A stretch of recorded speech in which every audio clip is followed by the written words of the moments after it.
Scream, the novelization by Landon Turner. Based on the screenplay by Kevin Williamson and the 1996 film by Wes Craven. Chapter 1. The Game Begins.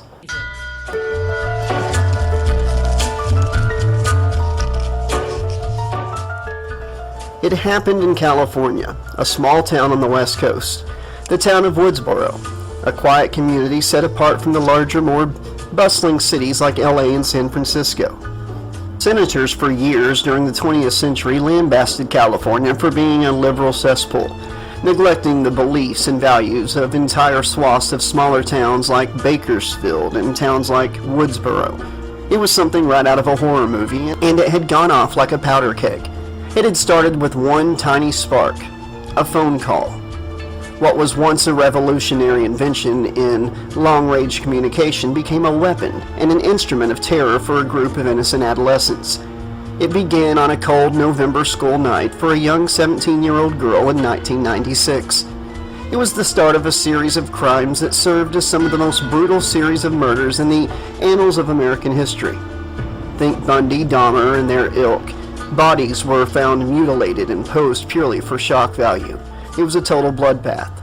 It sparked one of the greatest American debates during the oncoming of the 21st century, the effects of horror movies and violent media on real-life violence. The powder keg had been simmering, bubbling to the surface of the quasi-peaceful, humdrum everyday life of the average American. At least, life was that way for most of them. If you looked past the MTV awards, the glitzy celebrities, the art, the elites, and the ever-threatening milieu of normality and desensitization, you'd see that tensions were high, with the beating of Rodney King and Jeffrey Dahmer's horrific crimes being unearthed in 1991, and then the O.J. Simpson trial in 1994, followed by the Oklahoma City bombing in 95. And now bouts of heinous violence were sprouting up all over the nation. The infamous Woodsboro murders, as the media had dubbed them, had lit the match underneath the cinema and violence debate, primarily because they seemed to be fashioned in the style of your average splatter flick. Blood was splattered on walls, victims were disemboweled like freshly killed pigs, and then hung and propped up like macabre pieces of artwork, like something right out of Suspiria or Evil Dead. Except in these murders, there was nothing supernatural, just pure human evil. They had clearly been done by someone who had watched one too many scary movies and had done their best to emulate them, and someone who had been playing by their own set of sick, twisted rules.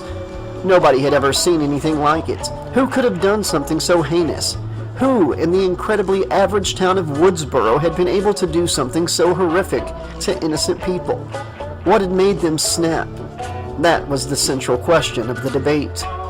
Was it the movies that made them snap and turn to violence, or had they been vicious killers their whole lives, simply a walking time bomb waiting for something to set them off, something to light the burning rage that they felt inside?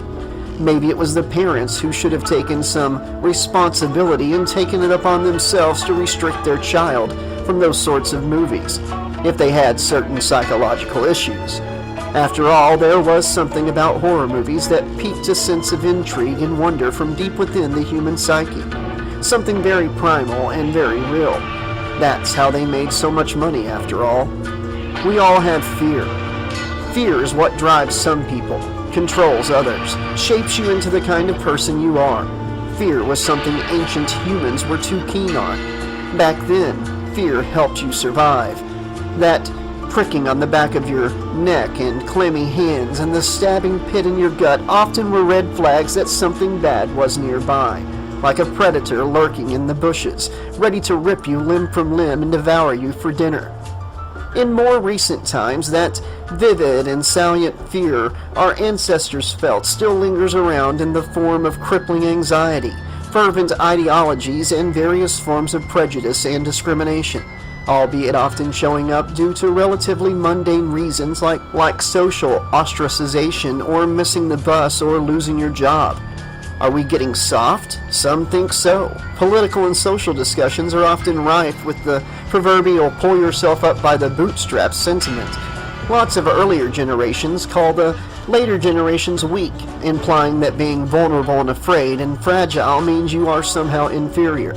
The little things hurt us way more, perhaps because there aren't any big scary predators trying to eat us, and so, to us, our extreme feelings of fear and dread seem unreasonable or even downright irrational. Maybe they were right. Maybe humans had nothing to be afraid of but themselves. Maybe true fear didn't come from big monsters with bugging eyes and fangs leaping out of back alleys or humanoid creatures from the deep anymore. True fear was what happened every day across the world, what humans can do to each other. There is nothing more terrifying than ourselves, and as time passes, it becomes more and more obvious. That was true fear. Not the kind of fear of experiencing your first breakup or fumbling a prestigious public speaking event, but a fear that courses through your veins, makes you weak at the knees, robs you of your ability to reason and think clearly, makes your heart beat out of your chest, and it was why she loved horror movies, specifically the slasher genre. True fear wasn't about little ghost twins or aliens or zombies. True fear was real. True fear is what happens to innocent people every day. Murder, violence, death. There was something so horrifying about a guy who just all of a sudden, for no rhyme or reason, takes a knife and starts butchering innocent people. Like in Halloween. Halloween was the first horror film that Casey had watched. Her ex-boyfriend had talked her into watching them, and ever since she had been hooked. Although she wasn't cognizant of it, it was the thrill of it all that enraptured her. The eerie, emotionless white mask, the haunting music, the story of the psychopath who kills a group of innocent teenagers one by one on a cold, windy Halloween night in a small Midwestern town. It was all so iconic. Maybe part of it was the human behavior that interested her. Maybe she was just so fascinated by the horrible and cruel things people can do to each other. It's what the horror genre was all about. Casey loved watching the characters fight back and live to see another day. True fear is what actually happens out there in this cruel world. People being tortured, killed, taken from the world so violently, but then, if those things were so awful, why did Casey love watching them so much? It was almost like a bad car accident. As much as you wanted to keep your eyes on the road, you just had to veer over to the left just for a little bit to check out the damage. You couldn't help but watch. It reels your nature, your natural human curiosity right in. That's the double-edged sword of true fear. It's repulsive, but so captivating at the same time.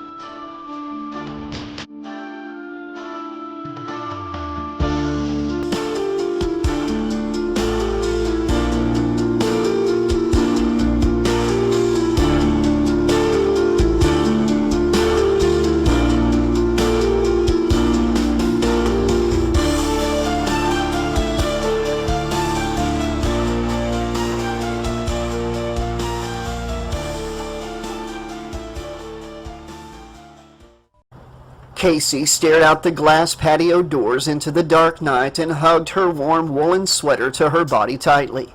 She was looking for the headlights of Stephen Orth's blue SUV his parents had gotten him for his 16th birthday.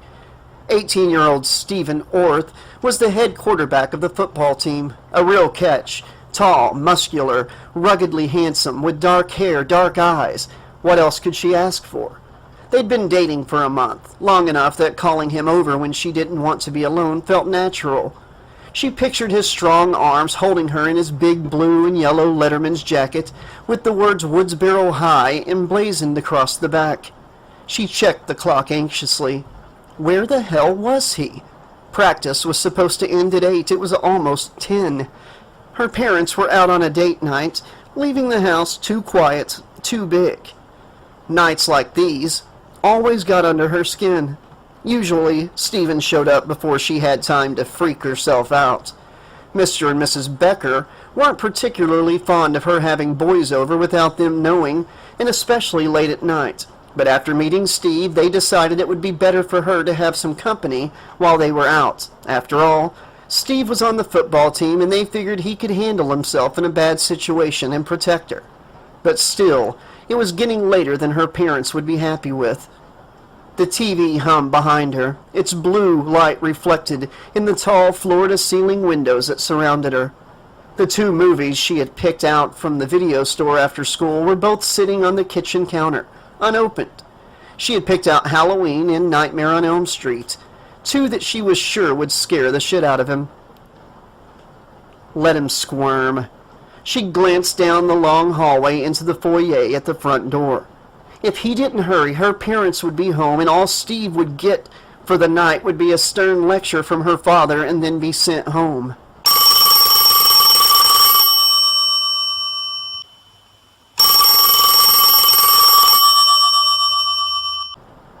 Casey reached for the ringing landline on the end table.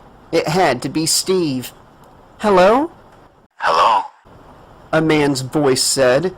Casey frowned. It wasn't Steve. It was a very distinctive voice, one she would have remembered, but she couldn't put that voice with a face. "Yes?" Casey said. "Who is this?" the man asked. "Who are you trying to reach?" Casey said. "What number is this?" She hesitated. "What number are you trying to reach?" "I don't know." "Well, I think you have the wrong number," Casey said. "Do I?" "It happens. Take it easy," she said politely and hung up the phone. She walked into the hallway towards the kitchen and glanced around nervously. There was nothing but tall glass windows on either side of the hall. Stopping for a second, she listened to the sounds of nature from the thick woods that surrounded her house. She hated being home alone, especially at night. She didn't know why her parents had bought a house that was mostly glass.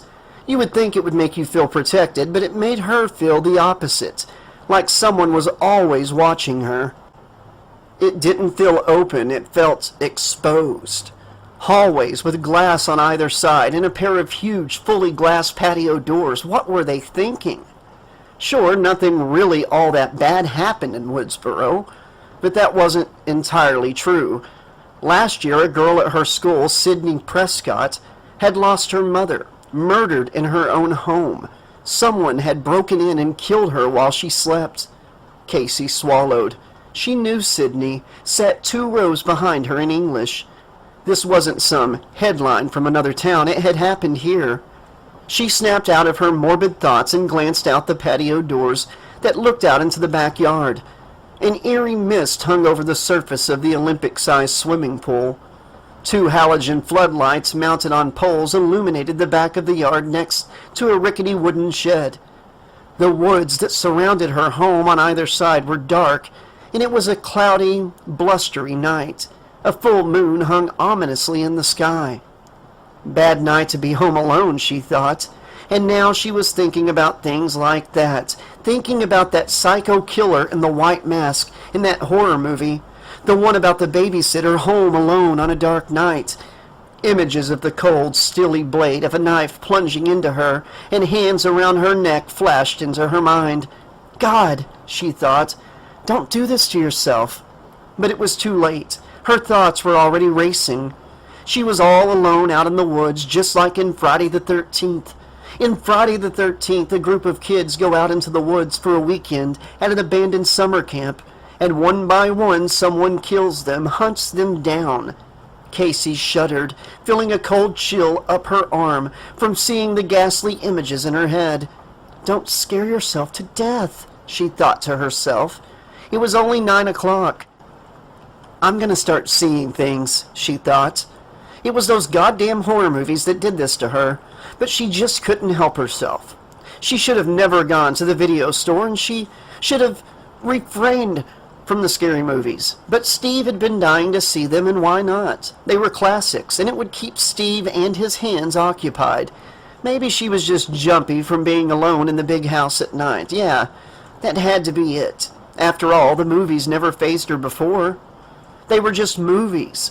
She had always reminded herself. It was all just a movie and none of it was real, right?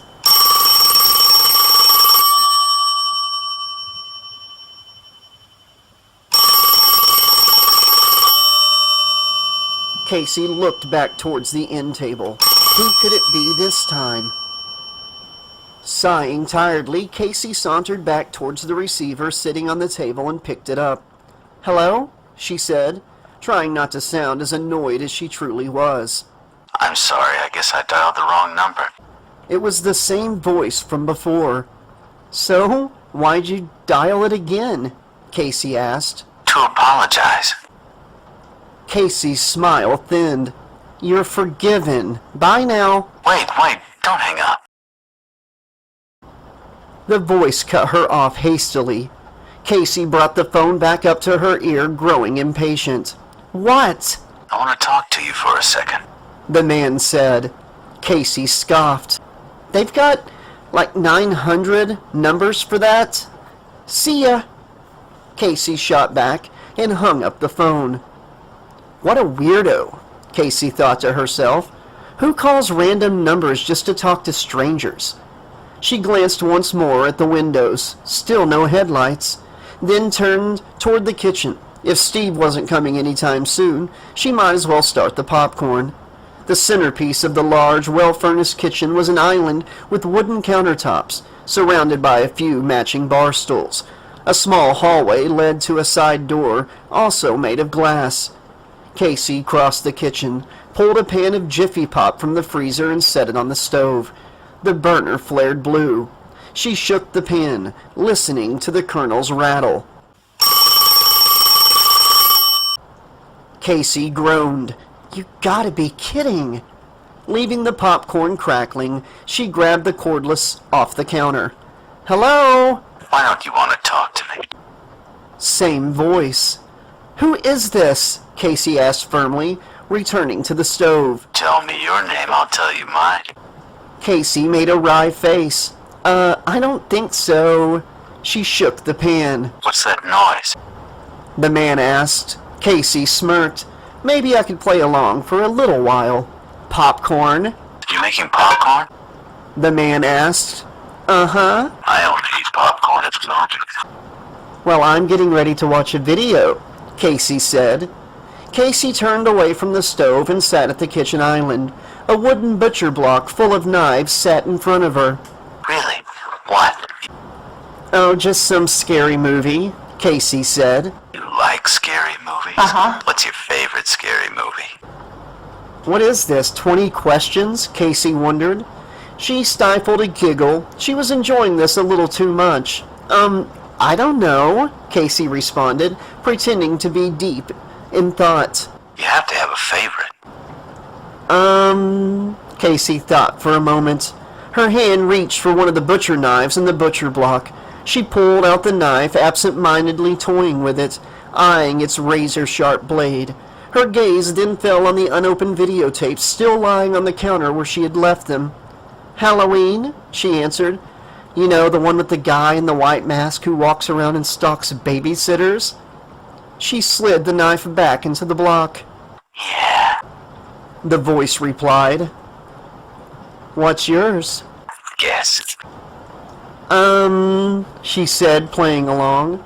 She glanced again at the unopened videotapes on the counter and smiled. Nightmare on Elm Street? Casey guessed. She picked up the videotapes and started walking back down the glass-lined hallway towards the living room. Is that the one where the guy had knives for fingers? Yeah, Freddy Krueger, Casey said proudly. Freddy, that's right. The man said. I like that movie. It was scary. Well, the first one was. The rest sucked. There was a short pause as Casey walked towards the living room. So, you got a boyfriend? The man asked. Casey stopped in her tracks. She grinned deviously. No, I don't, she lied. Since Steve had decided to take his sweet-ass time, why couldn't she have a little fun as well? Why? Do you want to ask me out on a date? Casey toyed with him, twirling her short blonde hair around her finger. Maybe. Casey walked into the living room, heading for the television. You never told me your name. The man said. Why do you want to know my name? Casey asked, placing the tapes on top of the television set. I want to know who I'm looking at. A chill slid up Casey's spine. She stood there for a moment, stunned. What did you say? Casey stammered, pretending like she hadn't heard him correctly, but she had heard exactly what he had said. I want to know who I'm talking to. The voice said nonchalantly. "That's not what you said," she shot back. Casey moved fast straight for the patio doors, locking them, then flicking on the floodlights. The backyard flooded with white light. The pool, the shed, the fence at the edge of the woods. "What do you think I said?" the voice asked. "Look, I have to go," Casey said. The playfulness was gone now. "What? Wait, I thought we were going to go out." The man protested, coaxing Casey back into the conversation. Her stomach tightened. She should have known not to answer. She didn't care how friendly and alluring his voice sounded. This had gone too far. "No, I don't think so," "Don't hang up on me." the voice demanded, but Casey was fast. She heard the satisfying click of the line being cut off, and she glanced towards the patio doors once more, making sure there was nobody outside. Casey inched towards the kitchen, hardly able to take her eyes off of the patio doors. Shit! What if it was him? But what if it was Steve or her parents? Casey looked straight ahead towards the kitchen, hearing the popcorn crackling loudly on the stove. Casey took a deep breath and put the phone to her ear. "I told you not to hang up on me." It was him again, but something was different. The tone in his voice had completely changed. There was something threatening about it. His voice had been teetering on the line between eerie and conversational, and now it had tipped over and gone completely sinister. "What do you want?" Casey asked, her voice cracking. Tears began to fill her eyes. "Talk." The man replied, his voice raising in pitch. "Well, dial someone else, okay?" Casey said and hung up the phone. Wiping away her tears, Casey walked down the hallway into the kitchen, moving towards the stove. God, he really got to you, she thought. It was probably just some lonely weirdo who dialed her number out of the phone book. It was one of those crank calls. It had to be. The tin foil that kept the popcorn inside the pan had started to bulge, and the popcorn was popping loudly. As she reached for the pan handle, and Casey felt her face growing hot with anger. She had had enough. Her hand gripped the phone so tightly her knuckles turned white. She brought the phone up to her face and answered, not even giving the creep enough time to speak. "Listen, asshole!" she yelled into the phone through clenched teeth. Casey's face drained of color as she listened to the man's voice suddenly take on a much angrier tone than before. "No, you listen, you little bitch. If you hang up on me again, I'll cut you like a fish, understand?" Casey felt her stomach knotting until it felt like she was being struck in the gut by a sledgehammer as she shrunk back into the corner, trembling at the pure evil in his voice. She heard him laugh on the other line, a sinister snickering. Is this some kind of joke?" Casey's voice trembled.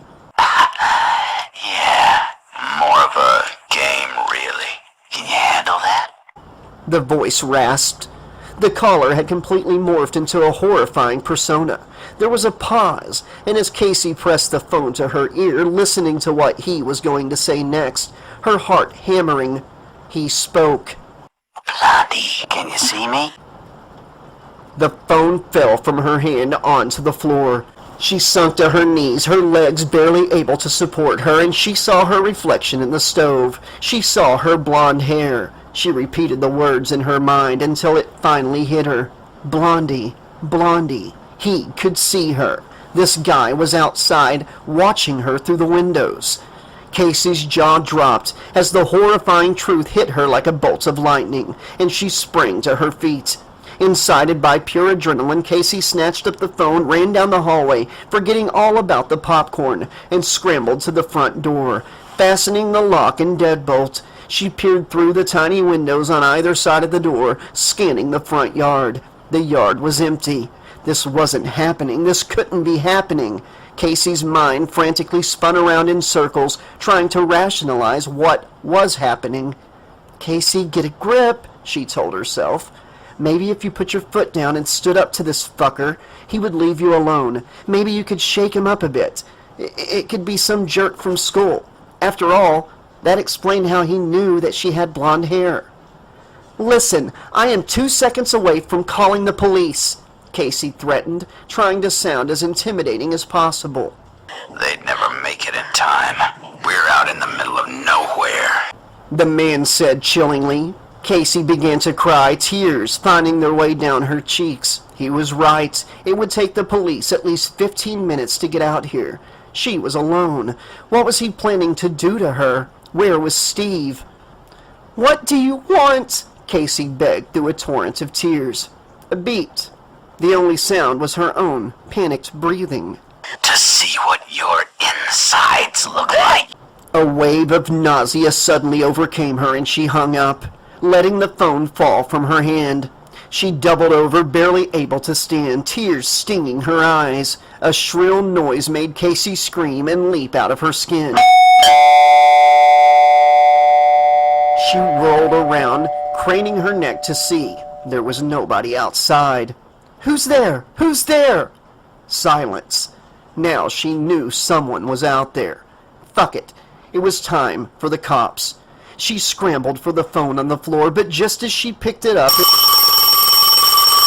it rang again in her hand.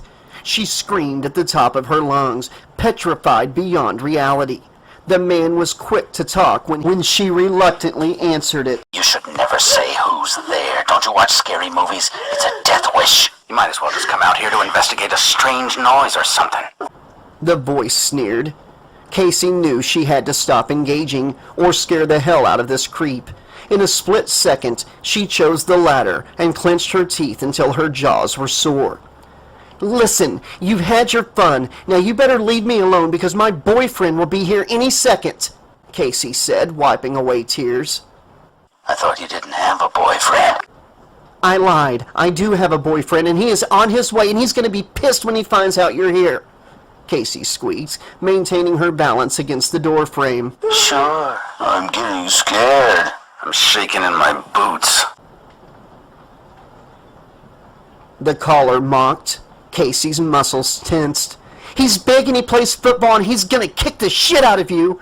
She screamed as loud as she could until her voice felt hoarse, now sobbing hysterically. There was no response from the other line, just silence. At first, she thought it worked, that she had scared him off. She took a deep breath, listening to the maddening silence on the other line, waiting for him to say something, anything. His name wouldn't be Steve, would it? The voice rasped knowingly. His voice was lower now, more serious than ever. Casey's jaw fell. How do you know his name?" Casey stammered in disbelief. Turn on the patio lights. Her heart skipped a beat. Her knees buckled again and she collapsed. Casey snapped back to reality and staggered to her feet. She managed to stumble down the hallway into the living room, moving towards the patio doors. Casey obeyed, reaching for the light switch, her hand quivering. As she switched it on, the floodlights illuminated the patio. Casey looked through the glass and froze at what she saw. A choked scream erupted from the bottom of her soul. Steve was tied to a lawn chair in the middle of the patio, barely alive. Rope was tied around his hands and feet, duct tape across his mouth. He was bloodied and bruised, and his hair was disheveled and caked with blood. Steve's eyes lit up as he saw Casey, and he began to squirm in the chair, the tape muffling his pitiful cries. Casey screamed again, not truly believing what she was seeing. "Oh, God!" She instinctively reached for the patio doors and flung them open. I wouldn't do that if I were... The voice snarled. Casey resisted the urge to run out into the yard, and she slammed the door shut, pressing herself against the glass helplessly. She sunk to her knees, now reduced to a blubbering, incomprehensible heap on the floor. "Please, please don't hurt him," Casey pleaded. Yes, that all depends on you. The man said. Casey sat up, listening intently, wiping tears from her eyes. "What do you mean?" I want to play a game. Casey began to cry again, shaking her head in disbelief. "No, please just leave us alone." Then he dies right now. "No, no," Casey shrieked, leaping to her feet and shaking her head. She began to bang furiously on the door, watching Steve squirm helplessly, the thin glass, her only barrier between her and her lover in peril. "Just let him go, please," she cried. Which is it? Which is it? The voice asked. It was a terrifying decision Casey had to make. Casey relaxed, trying to make sense of the situation, taking deep breaths. Just play his stupid game. She looked out the glass doors at Steve wriggling in the chair, tugging at the ropes that were tying him down. Tears stained his face. She could run outside and save him, she thought. Just grab a baseball bat and go out there and nail this bastard. No, too risky. There might be more than one. Finally, she took a deep breath and spoke into the phone. "What kind of game?" she asked. Turn off the light. You'll see what kind of game. The man rasped. Casey let out a heaving sob, tasting the saltiness of her tears on her lips. She shook her head in refusal. Her eyes scanned the backyard madly, searching for him in vain. He could be anywhere out there in the darkness. Just do it. She inched her way towards the light switch reluctantly, as Steve's gaze followed her. He began to thrash violently in the chair, shaking his head and screaming her name, but through the duct tape, he was barely audible. Casey couldn't watch herself. She closed her eyes tightly, feeling the tears rushing to the surface underneath her eyelids. She braced herself and slowly turned out the lights, bathing the patio in darkness. Casey collapsed to her knees helplessly, trying to block out the sound of Steve's panicked, muffled cries. She crawled over behind the television set, crouching down between the television and the wall. Her knee bumped the cord to the lamp on top of the end table, and the cord fell out of the socket. The room slammed into pitch-black darkness. There was no sound but the man's menacing voice on the other line. Here's how we play, he began. Casey listened intently, trying to hear him over her own heavy breathing and the rapid pounding of her heart. I ask a question. If you get it right, Steve lives. Casey was still in disbelief. "No, please don't do this," she pleaded. Come on, it'll be fun. Please. It's an easy category. Movie trivia. Now his voice was soothing and calming, coaxing Casey into playing his sick, twisted game. "No, please." The man had no remorse, hearing Casey's pitiful sobs. He went on. We're gonna give you a warm-up question. Name the killer in Halloween. Casey could barely speak, much less think. She shook her head, whimpering softly, hoping, praying. Come on, it's your favorite scary movie, remember? He had a white mask, he stalked the babysitters. The voice purred, calming her. She couldn't think straight. Her mind was a blur. She hugged her knees to her chest, curling up into a fetal position. "No, please, I can't do this," she sobbed. Oh, come on, yes you do. What's his name? Steve's counting on you. The image of Steve's battered body flashed into her mind. She sat up onto her knees, closed her eyes, blinking away tears. She immediately remembered the white mask. What was his fucking name? And then, almost by God, she knew the answer. "Michael! It was Michael Myers," Casey responded. Yes! Very good. The man exclaimed. He sounded like some sort of twisted game show host. Now for the real question. "No!" Casey shrieked. You're doing so well. We can't stop now. Casey's eyes lit up and she sat up with determination. "Okay, just please promise you'll leave us alone," she whimpered. Then answer the question. Same category. Casey let out a sigh of relief and pressed the phone tightly to her ear, listening intently. This was her one chance. She couldn't fuck it up. After a few moments of unbearable silence, she finally heard the man's voice speak up. Name the killer in Friday the 13th. Casey's lips pursed into a mad smile. She fucking knew this. "Jason! Jason! It was Jason!" she shrieked madly, leaping to her feet. I'm sorry. That's the wrong answer. Casey's heart sank. It couldn't be. The killer was Jason fucking Voorhees. She knew it was. No, no, no it's not. No it's not, it was Jason, Casey protested. Afraid not? No way. The voice hissed. Listen, it was Jason. I saw that movie 20 goddamn times. Casey barked, her hands clenched in a tight fist around the tear-stained sleeves of her sweater. Then you should know Jason's mother, Mrs. Voorhees, was the original killer. Jason didn't show up until the sequel. I'm afraid that was a wrong answer. The man explained with an evil laugh. Stupefied, Casey felt her stomach sinking even more. Her body became racked with horror, and her knees almost buckled beneath her.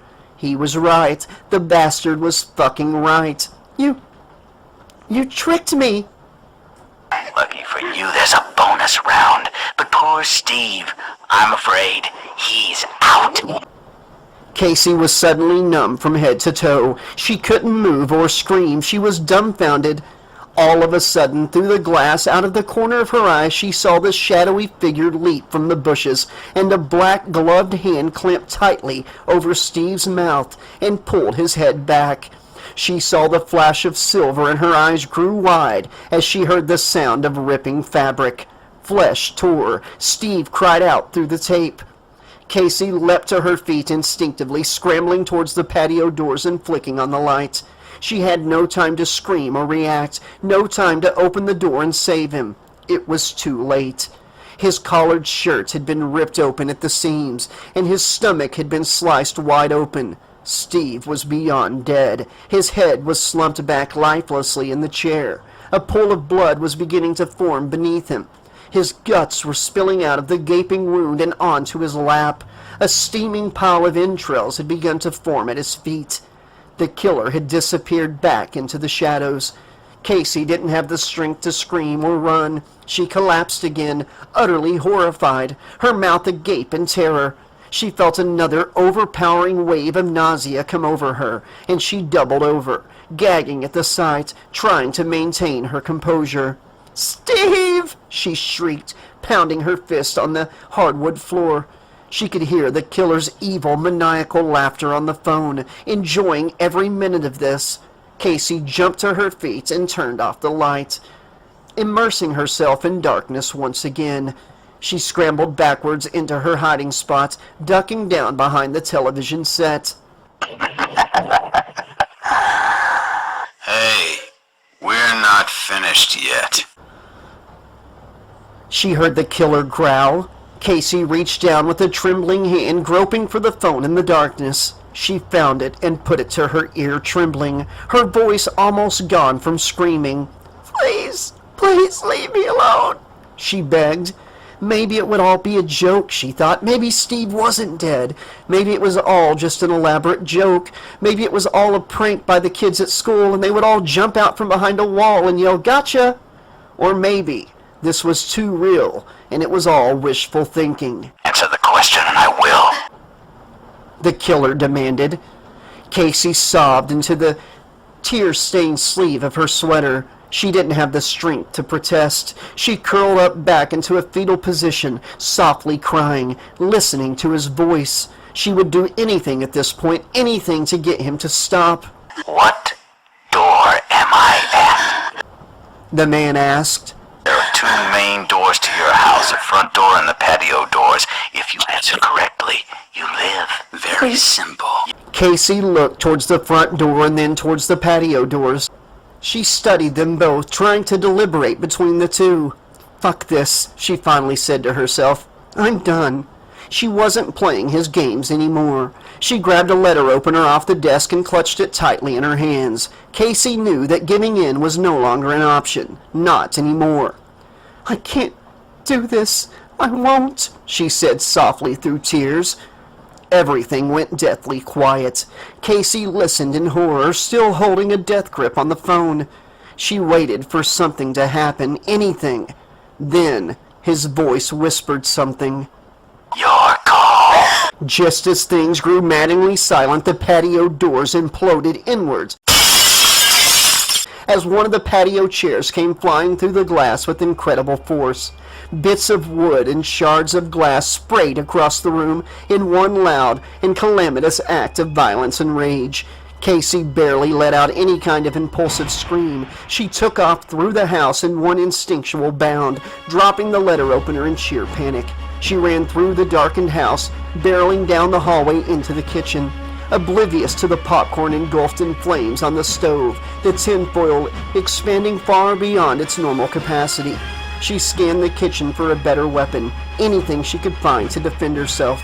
She ran towards the butcher block on the kitchen island and grabbed the handle of the longest, sharpest knife and pulled it out of the block. Casey then whirled around to face the door to the hallway, holding the knife out in front of her in a defensive pose. She could barely see anything. Thick smoke filled the room, enveloping her. She made her way through the kitchen, the knife in one hand and the phone in the other, listening. She could hear someone in the living room, the sound of feet crunching over broken glass. Oh, God, she thought. He was in the house. She had to get out. Get out, her mind screamed. She slowly inched her way towards her only escape, the side door. As she passed by the hallway, she peered down towards the living room just as a fleeting shadow darted past the hallway towards the stairs. She held her breath in her throat, thinking now was her chance to get out without him hearing her. She stopped, looked at the hallway, and then looked back at the glass door at the side of the house. Her only escape. No time to lose. Casey clutched the knife tightly, gently pushed the side door open, and slipped outside, closing it as quietly as she could. She glanced around at her surroundings. All she saw in front of her was wooden fencing. Beyond that, the thick woods that surrounded her home. Could she run for it? Where would she go? It would take miles to reach the nearest neighbor, and even farther into town. There could be more of them, out in the woods waiting for her. There was nowhere to run. Her yard was surrounded on two sides by a fence. She didn't have a car. She was like a caged animal awaiting its slaughter. She looked down at the phone in her hand. Would it do her any good to call the police? It would take them at least 15 minutes to drive all the way out to her house. Could she elude this psychopath for 15 minutes? She didn't want to find out. Her only option was to get to the road and just run, and she would eventually find her parents on their way back home. And to get to the road, she had to make her way down the patio, past Steve, past the glass doors, and get to the side of the house. Fuck, she thought desperately. She took a deep breath and began inching her way down the side of the house. She clambered up onto the back porch and made her way towards the patio, ducking down to avoid being seen by the killer. There were 3 curtainless windows ahead. The lights in the house suddenly clicked on. He was looking for her. She crouched down underneath the first window and stuck her head barely above the sill, peering into the house. Where the hell was he? And then she caught a quick glance of someone in black. A shadowy phantom, moving like a silent hunter stalking their prey through the living room, and she ducked back down in a split second, her heart pounding loudly, one hand with a white-knuckle grip on the phone and the other on the butcher knife. Casey crawled down the side of the house, poking her head up to look through the next window. The killer was in the hallway now, moving towards the kitchen. His black cloak glided effortlessly from room to room like a ghost, illuminated by the glow of the flames, searching. She could hear his heavy breathing through the phone still in her hand. Casey ducked back down as she saw him make his way into the kitchen. If she could buy herself some more time and run for the road, surely her parents were on their way home by now. All she would have to do is run down the road and flag them down. If she could just get around to the front yard without him seeing her. She deliberated for a second, and then realized she had 2 choices. Make as little noise as possible, and crawl underneath the windows, or just book it. Casey curled her fingers tightly around the knife handle, her chest heaving, her heart racing, trying to stay as low as possible. She didn't have much time. She had to act fast. She made the choice and crawled as fast and as quietly as she could on her hands and knees towards the patio doors and stopped at the 3rd window, looking into the living room. She had to make sure he was still in the kitchen, looking for her. Casey slowly rose to her feet, looking into the window. The window was completely blacked out. She stood up and realized what it was. It was black fabric. It was a cloak. A black cloak. The killer was staring right back at her through the windows. His face was covered by a ghostly white mask. The dark eye holes stared into Casey's soul. The killer suddenly sprang forward, smashing through the window, grabbing Casey by her wrist in a talon-like grip, pulling her towards him. She screamed hysterically as the killer lunged at her again in a wild paroxysm, his head smashing through the remainder of the glass in the window and his strong hands grabbing her by the throat. The knife fell from her hands as she writhed in the ghost grasp. All Casey had was the cordless phone still clutched in her free hand. She lashed out, clobbering him in his mask with the phone, and he growled in anger, staggering back into the smoke-filled interior of the house. Casey forgot all about the knife still laying on the concrete.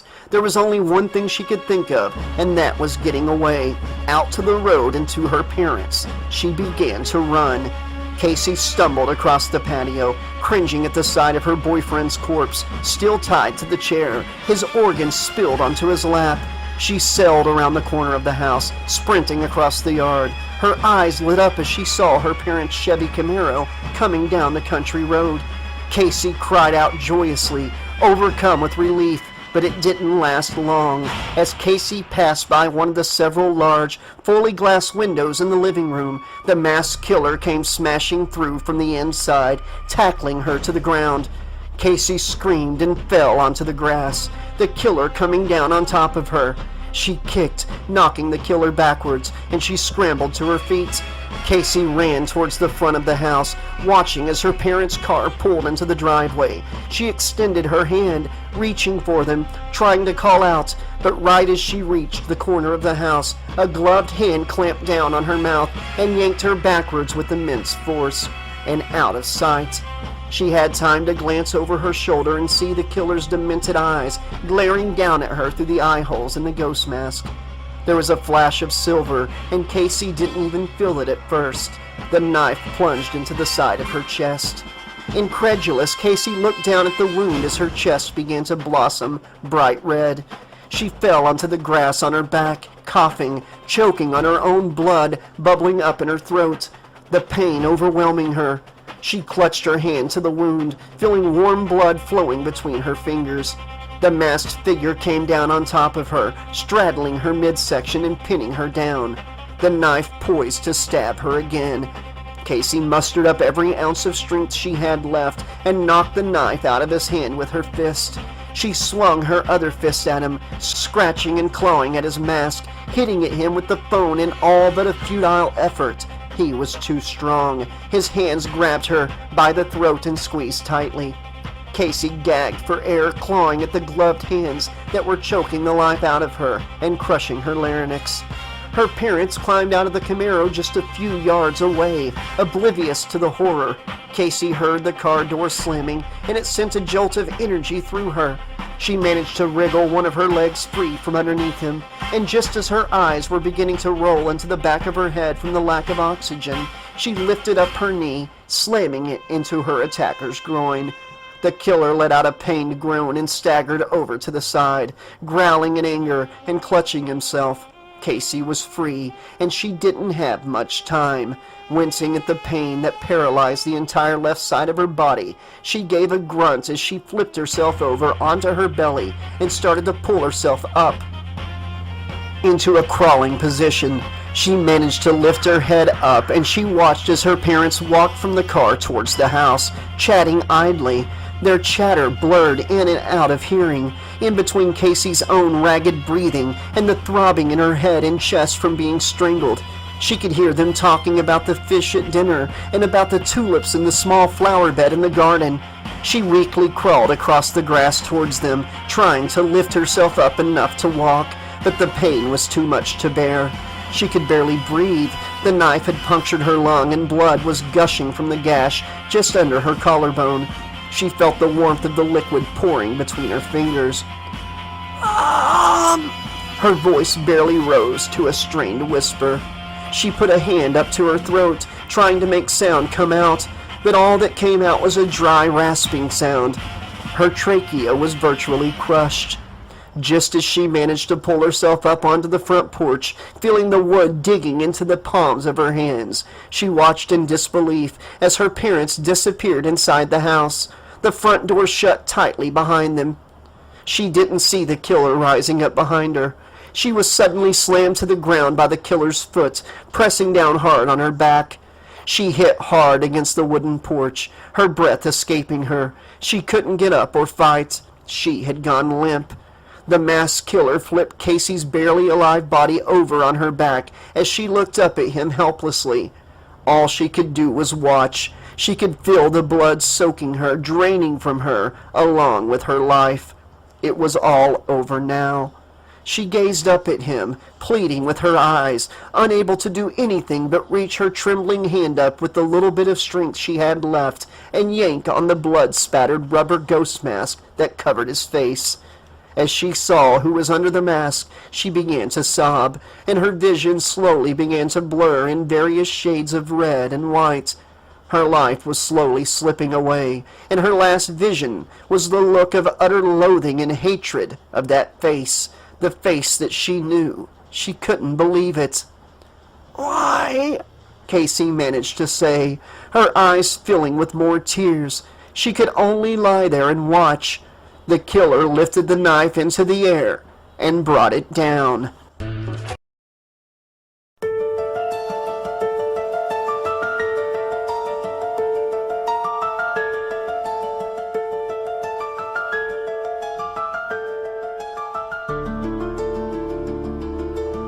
Mr. and Mrs. Becker stepped through the front door and froze. "What the hell?" Mr. Becker muttered under his breath. Both of their faces drained of color as they saw the shattered patio doors and the glass littering the floor. The patio chair lay overturned in the middle of the living room. "Oh, God!" she exclaimed. "Casey?" Mr. Becker called into the smoke-filled house. There was no answer, just an oppressive silence that hung in the air like dead weight. "I'll look upstairs," Mr. Becker said, and dashed up the staircase, calling his daughter's name frantically.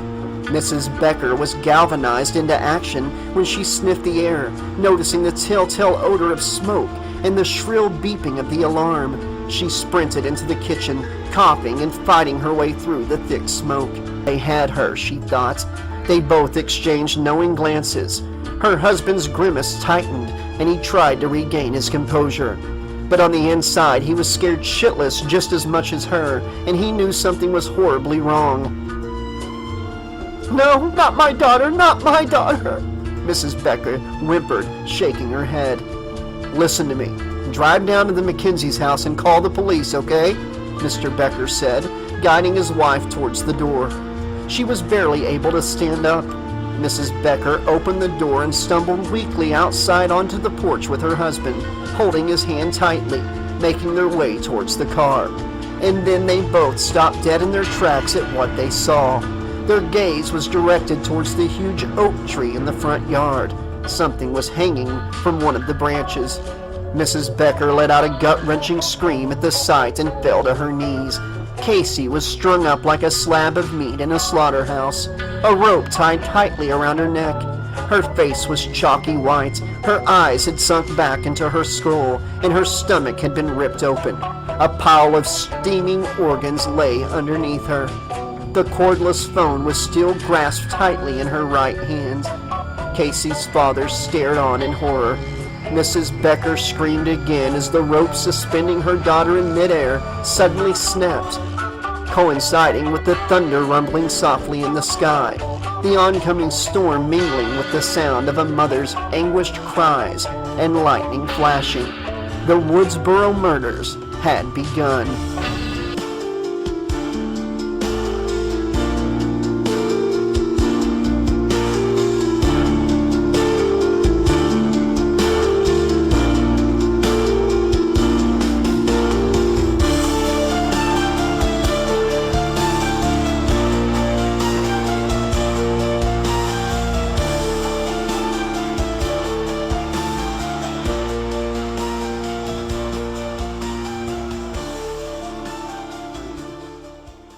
Chapter 2. 17-year-old Sydney Prescott stared blankly at the computer monitor on the small white desk in the corner of her room. She wasn't focused on the last few paragraphs she had written for her essay in her 11th grade English class on the red badge of courage. She was gazing at her own reflection, and then glancing at the framed photo of her mother, standing and smiling for the camera that was sitting on the desk. A year ago, if anyone had told her she looked just like her mother, she would have laughed in their face. But now, she saw it. Every time she looked in the mirror, she saw her mother staring right back at her. Of course, Sydney knew it was impossible since her mom was dead. She shivered. Even thinking the word dead made something cave in behind her ribs, the same ache she'd spent the past year trying to bury. Everything changed when her mom died. It all had been going downhill ever since then. Sydney snapped back to reality just as her thoughts were getting too dark and glanced at the framed photo. She couldn't believe how much things had changed. She couldn't believe that she used to scoff whenever someone said that Sydney resembled Maureen Prescott. Like, were they kidding? They had to be kidding. I look nothing like her, Sydney would say, while making a face. Now she could see it. The same dark brown hair, the same big warm smile, the same innocent brown eyes. She was a spitting image of Maureen Prescott. The only difference between them was the age, the life experience, and that her mother was dead now. She was gone, and she was not coming back. And now she couldn't help but think about the fights. Every slammed door, every eye roll, every time she told her mother she didn't understand. It all felt so small now, so stupid, so petty. Some nights, lying awake in the dark, Sydney found herself whispering, "Why couldn't it have been me?" The thought scared her, but it kept coming back. Panic would strike without warning, in the middle of class, in the grocery store, her chest tightening, her vision tunneling, the world suddenly too loud. Sleep wasn't safe either. Blood behind her eyelids, flashes of violence she hadn't even witnessed, but couldn't stop imagining. She'd wake drenched in sweat, heart pounding, convinced for half a second that someone was standing in her room. She stopped calling her friends back, stopped laughing at their jokes. It was easier to feel nothing than to risk feeling everything. She didn't need a therapist to tell her what it was. Something inside her had cracked. Sometimes she wondered if she even wanted to exist at all. At school, people looked at her differently now, softer, careful, like she might shatter in the hallway if someone bumped into her too hard.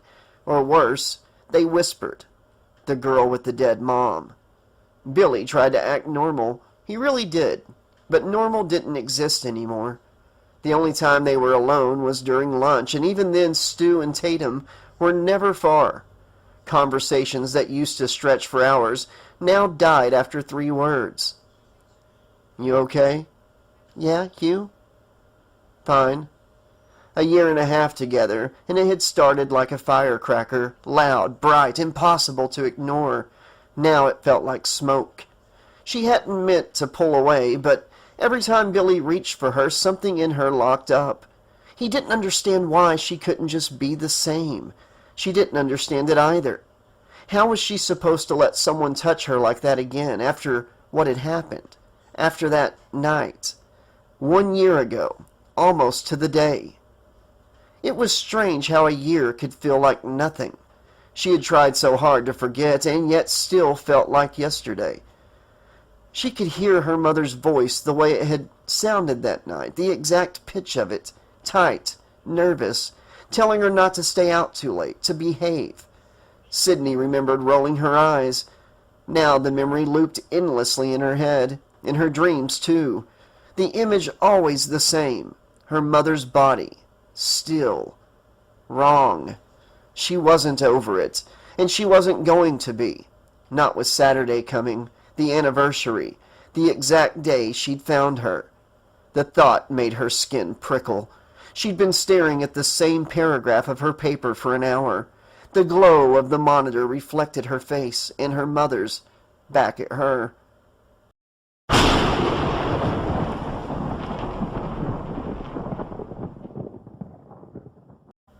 Thunder rumbled in the distance. The white curtains lifted and fell in the breeze from the open window. She forced herself to start typing again. Scrape. The sound was sharp, close. Sydney froze. It came again, something dragging lightly against the side of the house. Her head snapped toward the window. Someone was outside. It sounded like they were on the two-story wraparound deck just outside the window. Sydney inched towards the window, listening as the scraping grew louder and louder. Her pulse quickened. As she reached down slowly to lean through the open window, a figure lunged out from the shadows of the balcony and grabbed her by the arm.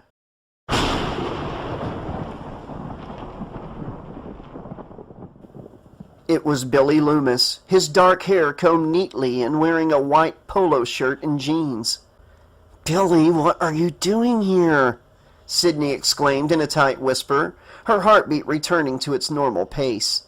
She glanced nervously at the bedroom door. Her dad could walk in any minute, and here she was in her nightgown, with Billy in her bedroom in the middle of the night.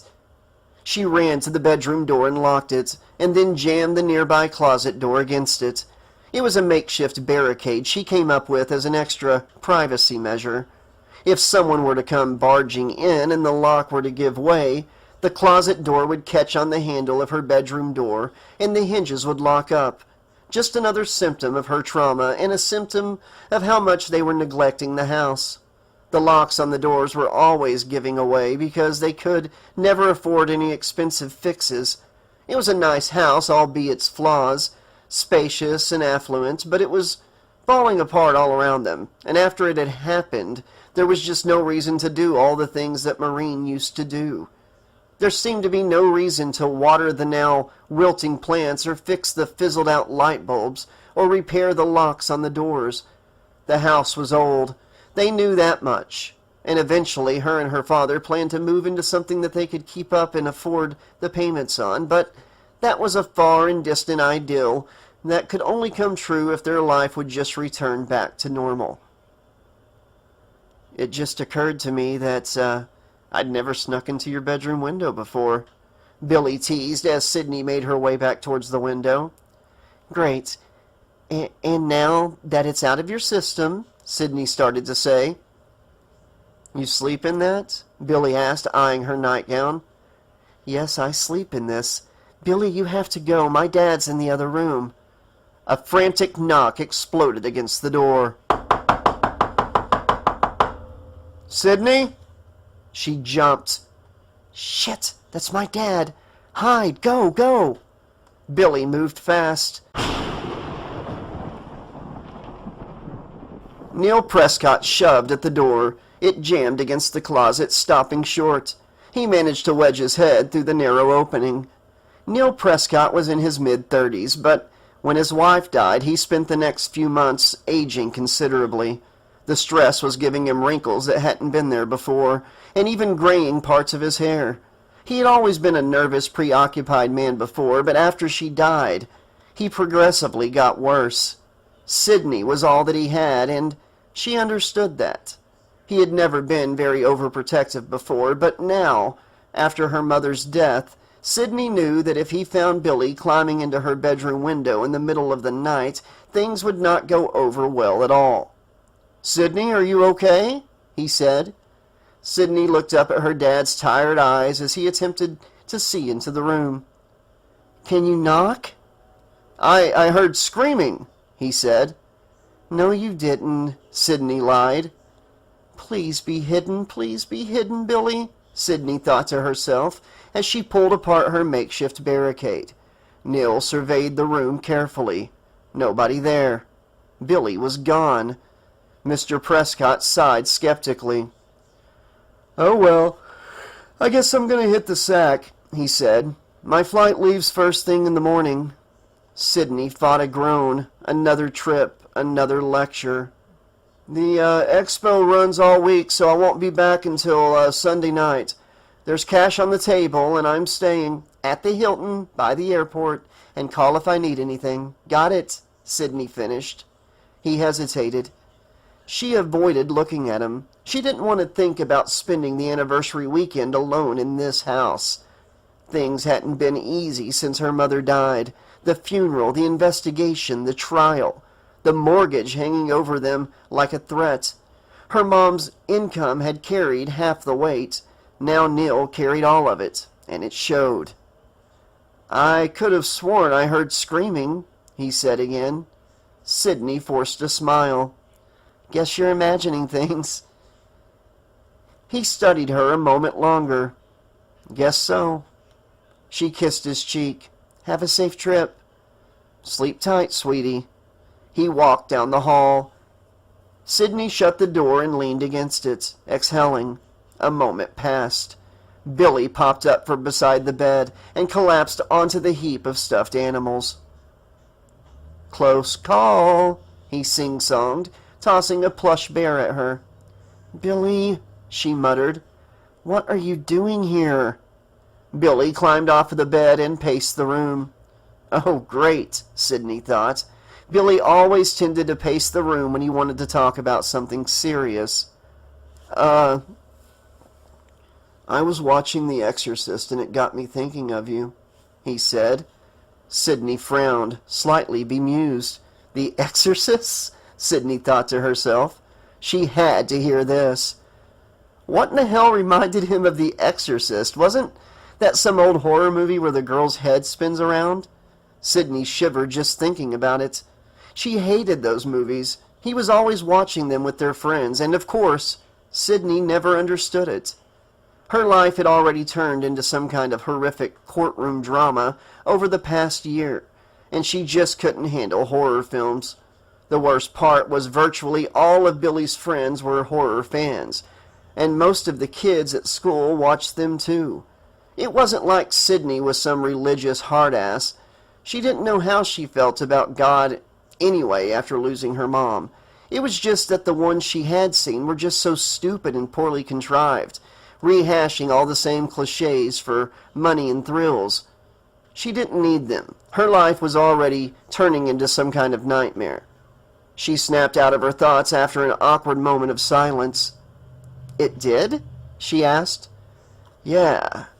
It was edited for TV and all the good stuff was cut out," Billy went on.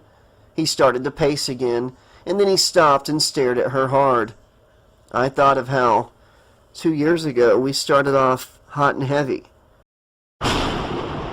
Nice, solid R rating on our way to an NC-17. Sydney sighed as the memories flooded her mind. Those nights at a friend's party upstairs in a bedroom where they had messed around. It had never come to pass because the last time they had tried to go there, she had freaked out on him. And now he was getting that glazed-over, focused look in his eye. She knew where this was going. He was about to try again with her. Sweat was starting to pop out all over his forehead. Now things have changed, and it feels like we're just sort of edited for TV. On top of the clothes stuff, Billy said softly, giving her a level stare. Sydney looked up at him and felt her face growing hot again. There was something about him that Sydney could never quite put her finger on. It was what made her crazy about him. The look he would give her. It drew her in like moths to a flame. It was a look that told her how crazy he was about her and how much he cared for her. Still, it wasn't enough to make her fully trust and give in to him. But now, her rebellious streak was getting the best of her with her dad in the next room. Everything about him was so mysterious, so alluring. She couldn't get enough of it. After all, it was thoughtful of him to come visit her unannounced. It was kind of sweet that he had been thinking of her and had gone out of his way in his old, clunky, dark green SUV to drive all the way out here to see her. She felt his dark brown eyes staring into her, his wavy brown hair, his tall, muscular figure. His shoulders were bulging through the sleeves of his white t-shirt. How could she resist him? "Okay," Sydney said, staring up at him doe-eyed. Billy's eyes lit up. He was stunned. "Okay?" Usually she was never in the mood, or she was tired, but now she was giving him a look like she used to, and he was hungry for her. He was a good boyfriend, Sydney had thought to herself, and she was so awful to him. She was shocked he hadn't gone and banged some other cheerleader just to get his rocks off, but he was faithful to her. Her friends at school would let her know the second that they felt Billy was messing around with someone else, and he never gave her or her friends any reason to think so. She needed to appreciate him more, and Sydney had a feeling Billy was thinking the same thing. What would it hurt? So maybe they didn't have to have sex, and she could just let him get his fill before her dad walked back in. Yeah, why not? Billy grinned, and the two met in a lingering kiss. He climbed on top of Sydney, pinning her to the bed. He was so gentle, so careful not to ruin the moment. Sydney felt his hand caressing her thigh, and she kissed him with a lust that she didn't even see coming. Billy returned the favor, and his hands began to wander. The two passionately lip-locked, exploring each other, and Billy's hand began to find its way up Sydney's thigh towards her underwear. Her hand went instinctively to his hand and brushed it away. She closed her eyes, trying to relax and breathe, and just give in to him, but it was starting to happen again. Her muscles were beginning to seize up, and she felt the tightness in her chest and the pit in her stomach. Her mind started to race 1,000,000 miles a minute. She just couldn't do it. His hands went lustfully for her inner thigh again, and she winced, sitting upright and bringing him up with her. "All right, that's enough, stud bucket," Sydney said, as Billy tried to collect himself and catch his breath. "God, whew, you see what you do to me?" he said. Sydney laughed. He did look hot and bothered. "You know what my dad will do to you?" Sydney said, her eyes flashing at the door. Billy picked up her hint quickly and glanced fearfully at the door. "Yeah, I do," he said, nodding understandingly. "All right, I'm going." Billy moved towards the window, seeming rejected. Sydney climbed off the bed and stopped him. "Hey, I appreciate the romantic gesture," she said, and she meant it. But it didn't seem to make the moment less awkward. Here she was, kicking out her own boyfriend and banishing him to another cold shower. Again. Then again, it was late, and her dad could come walking back in any second, and she still couldn't open up to him. Not yet.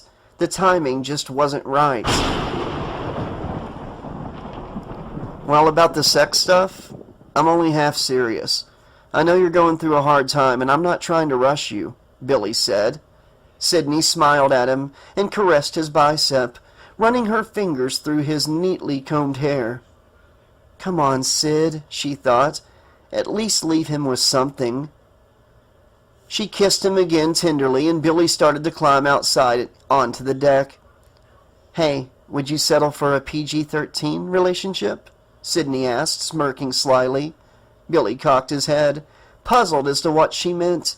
She reached up and pulled her nightgown down, flashing him her breasts for a few seconds, and then covering herself back up, stifling a squeal.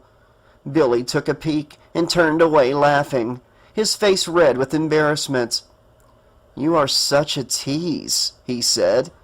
She watched Billy sweep his legs over the balcony railing and climb down the trellis. Sydney smiled and closed the window, locking it, thinking of his warm, muscular body on top of hers, and the sweet smell of his cologne. He was so attractive in such a mysterious way.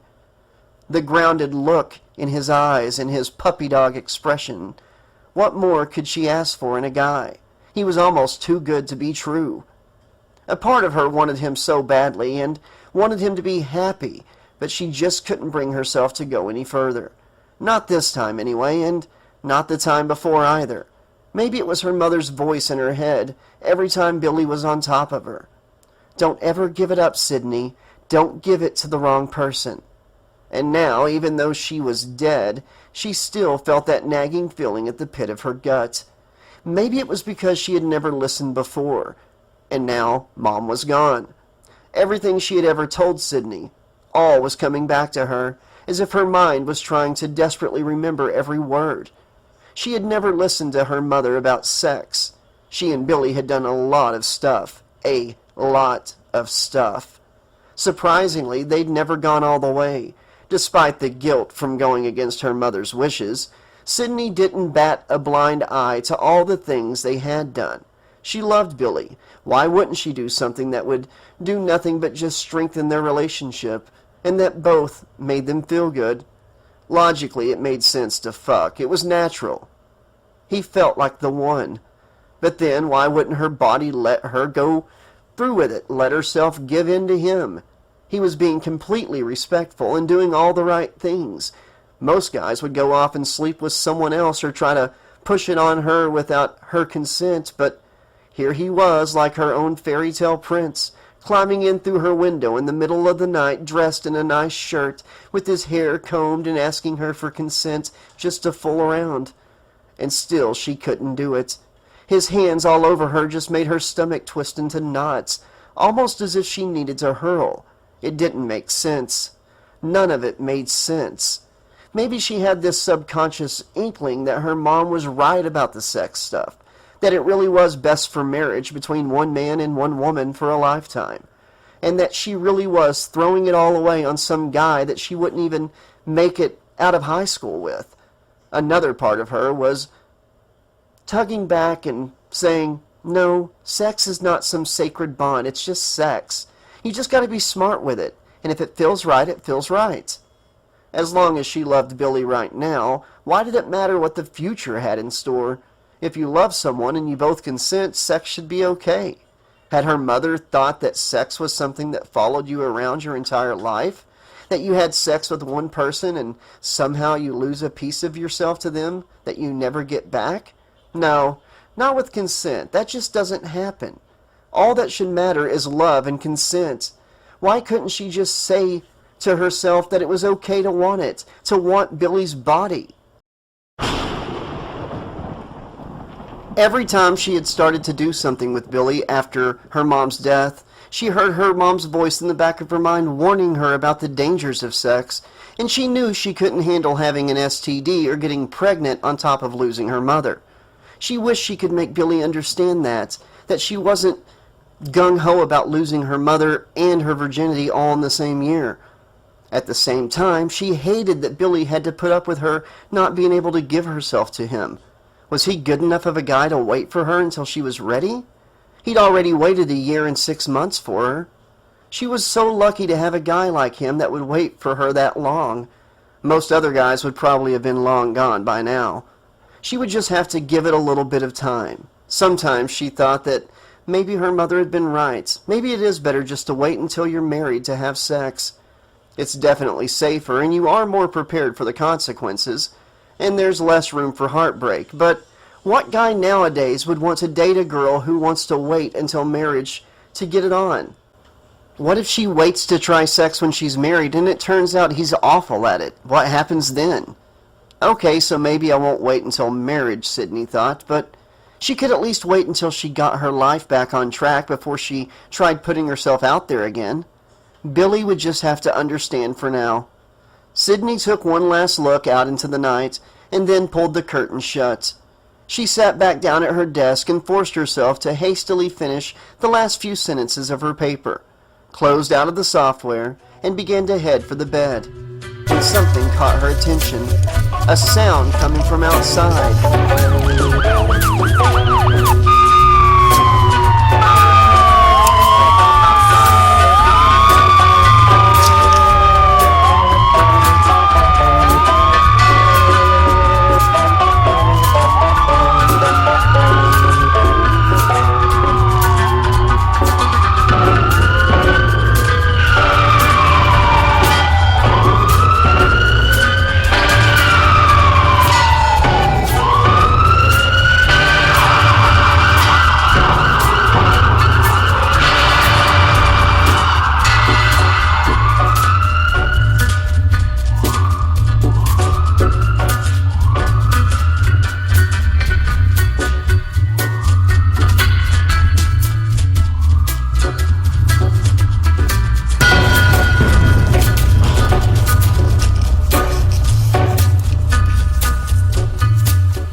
Sirens, flashing lights. Sydney walked towards the window and looked out, eyeing the group of 4 or 5 police cars that sped past her house, followed by an ambulance.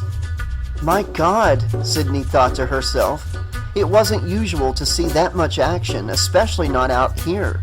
She wondered what had happened. Must be just something stupid, Sydney thought to herself. It was probably just some kids getting high out in the desert, maybe, or loitering at the mall. After all, there wasn't much to do in town. Sure, she lived in the heart of one of the most traveled two states in the entire country, but it wasn't like she lived in LA or San Francisco. Woodsboro was just another average town for the most part. As she got into bed and back under the covers, she heard the sirens receding in the distance. Woodsboro had always been a safe town, so it could just be something silly, she thought. But then again, that's what everyone had thought before it happened. Her nightmare. Sydney had no idea that her nightmare had only just begun.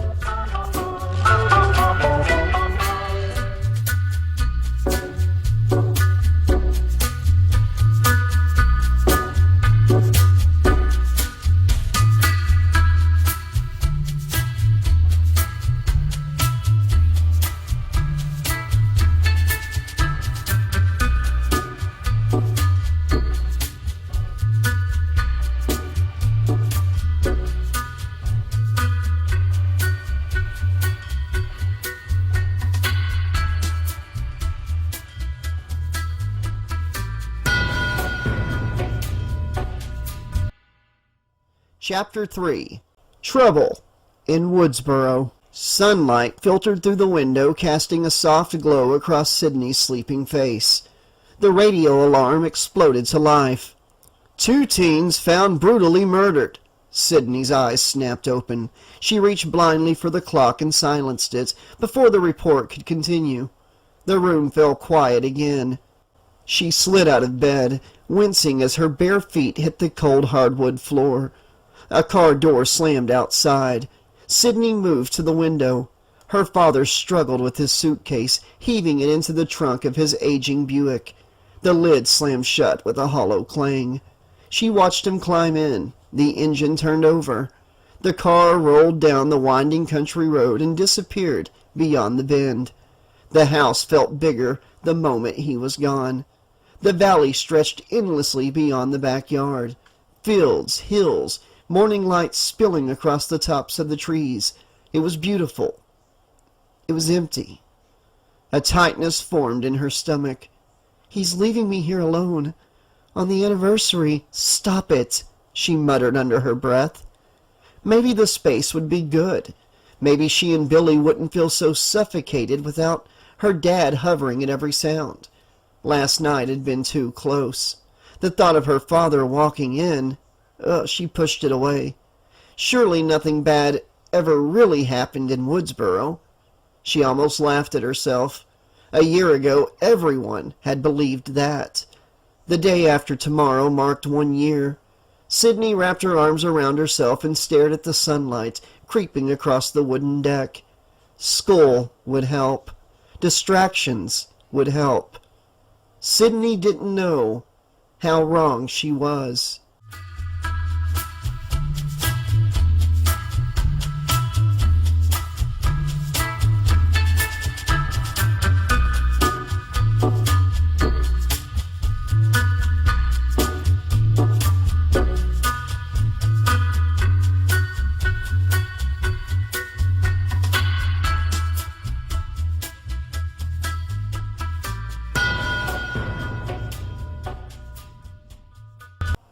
What the hell is going on? Sydney thought to herself as she stepped off the bright yellow school bus as it screeched raucously to a stop. She hoisted her backpack higher onto her shoulder and scanned the campus. Woodsboro High was a huge 3-story brick building nestled in the shade of a few old elm trees. It had traditional all-American decor and tall marble columns that supported the name of the school etched on a bronze plaque across the front of the building. A sprawling concrete staircase and the American flag mounted on a tall metal pole right out front. It was one of the oldest buildings in town, but it still held its charm. This morning wasn't your average morning on campus. Something was terribly wrong. The campus was abuzz with police officers and reporters. Police cruisers and news vans were all parked along the street. Huge crowds of pedestrians that were blocked off by orange police barricades gathered on the outside of the school grounds. A huge crane with a cameraman and his camera mounted on panned across the campus, filming the chaos for the local news station. Certain sections of the campus were blocked off by yellow crime scene tape, where police officers were asking students questions and reporters were doing interviews. Sydney could see the school principal, Mr. Hembry, standing a few feet away, talking to a red-headed reporter. She could see it written all over his face. Something was wrong. Something was very wrong. The reporter spoke into her microphone, and Sydney began to hear bits and pieces of what she was saying. Sources tell us that some of the students at Woodsboro High may be high in the classrooms, and that they may be involved in the occult. Baffled, Sydney strolled across campus, straining to listen in on crowds' conversations to see what was going on. She began to hear bits and pieces of what another reporter was saying, straining to make out key phrases amidst all of the commotion. The tragic murder of 2 Woodsboro High students, Sydney heard her say. Murder? The word echoed in Sydney's mind. Oh no! A pang of dread hit her in the gut, and she had a sudden feeling of déjà vu. Oh God, she thought. Another flashback. She stopped dead in her tracks, starting to block traffic as annoyed students brushed past her. She closed her eyes, trying to ground herself. Sydney pictured this exact scenario. Fleeting images of black and white police cruisers and flashing sirens and news vans and somewhat controlled chaos. But this time, she was in her own front yard. She saw herself sitting in the back of that black and white police cruiser, caged in on all sides, wrapped in a blanket, watching as officers and CSIs crawled all over the yard, snapping photos. She could see the flashing white light so vividly, as if it were all happening inside of her head. The next thing she had seen was her mother being wheeled out of the house on a gurney. And the blood. She hadn't even cried. She had been emotionally exhausted, and all she had done was stare blankly in utter disbelief. She remembered having to be escorted into the police station, where reporters were shoving microphones in her face and asking her all kinds of questions and snapping more pictures. Her mind switched back to reality for a second, ignoring the pounding in the back of her head, and she kept walking, trying to force all of the memories down, but they kept bubbling up as the chaos got more and more hectic around her. The white flash and the shutters of the cameras whirring, the reporters chattering, it was overwhelming. Old feelings that Sydney had tried so hard to forget were all coming back to her at once. Did she hear that reporter correctly? Was someone murdered? She hoped it wasn't someone she knew. She had already lost her mother. She couldn't bear to lose anyone else. God, what if it was Billy or... Sydney stopped dead. A news van was parked in front of the school. It wasn't the van that made her freeze. It was Gail Weathers. Pristinely dressed in lime green from head to toe, cherry red heels clicking against the pavement, her hair and makeup so perfect it was impossible to tell what was natural. She held a microphone like a weapon, her cameraman hanging on her every move. What the hell is she doing here? Sydney thought coldly. Gail had covered her mother's death, twisting stories, probing her and her family, broadcasting lies, and now writing a book that promised more scandal. Not facts, not justice, fame. That's all Gail wanted. Sydney's hands tightened around her backpack straps. Rage bubbled up, old and familiar. The hurt she'd tried to bury for months clawed back to the surface. She was frozen, staring daggers across campus. All the feelings she'd shoved aside after her mother's death, they were back. All of a sudden, a hand rested on her shoulder, and Sydney whirled around. "Hey, do you believe this shit?" said a snarky voice. It was Tatum Riley, Sydney's best friend since 7th grade. Tatum wasn't the most popular girl in school, but she certainly wasn't the ugliest. Her perfect platinum blonde hair fell down past her shoulders, and she was showing off her figure and her ample breast in a tight yellow top and a red plaid skirt. "God, Tatum, what is going on?" Sydney asked. "You don't know?" "It was all over the news," Tatum said. "No, I didn't see anything. What happened?" Tatum leaned in close. "Casey Becker and Steve Orth were killed last night," she said in a hushed tone. Sydney's jaw dropped. "What? No way!" Sydney exclaimed. Tatum nodded grimly. "Yeah, and not just killed, Sydney. We are talking splatter movie killed. Ripped open from end to end." She explained it as if it were a juicy piece of gossip. Sydney almost didn't want to listen, but she couldn't help but get reeled right in. "Oh my God," Sydney muttered under her breath, shaking her head in disbelief. "Casey Becker? She sits next to me in English." "Not anymore," Tatum said grimly. They both began to walk towards the front doors of the school. "It's so sad. Her mom and dad found her hanging from a tree with her insides on the outside," Tatum said. "Oh my God," Sydney said, grimacing, still not fully understanding. Do they know who did it?" Tatum scoffed. "They're fucking clueless. They're interrogating the entire school, teachers, students, janitors," Tatum continued. They began to walk past Gail in her news van. Tatum glanced over and noticed the icy stare in Sid's eyes. "Hey, don't even pay attention to her," Tatum said, and rushed Sydney up the stairs.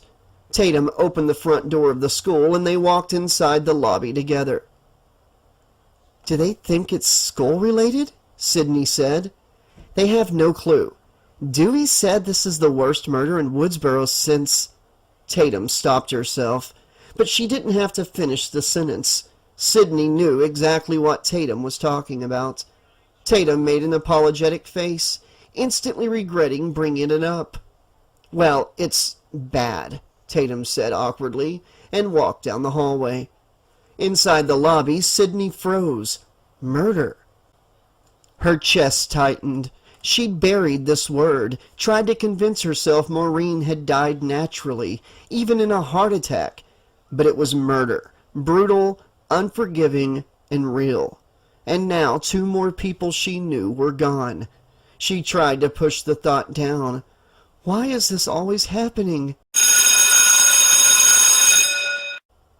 Then the late bell rang. Sydney glanced back at Gail, still preening for the camera, and ran down the hallway toward class.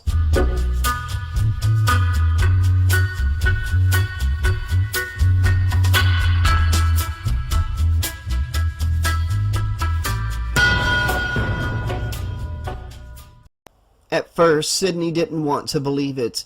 Maybe it was a dream. Maybe Casey and Steve weren't dead. Maybe Tatum was just passing on a rumor. Maybe all of the commotion outside was about something else. She realized Tatum was right when she sat down in her 3rd period English class and saw the empty desk where Casey usually sat. Their teacher, Mrs. Tate, a tall, frumpy woman in her late 50s, stood at the front of the room. She was typically bright and cheery, but today she looked like a completely different person. The whole school seemed to be in a somber mood. Her 3rd period English class was typically rowdy and talkative, and kids were usually throwing paper wads across the room. But not today. Everyone sat in their desks, still and quiet, facing the front of the room, not uttering a word. If anyone knew Casey and Steve well and would like to talk, the school counselor will be allowing students to come in for grief counseling later today, Mrs. Tate said. Throughout the morning, the police will be calling students into Mr. Hembry's office just to ask you all a few questions. It'll be a tedious process, but they are just doing their job. Fantastic, Sydney thought. She had already been questioned by the police before, and it wasn't fun or exciting like TV made it out to be. It was terrifying and nerve-wracking. "A terrible tragedy, an unbearable loss," Mrs. Tate continued. Sydney was completely tuning her out.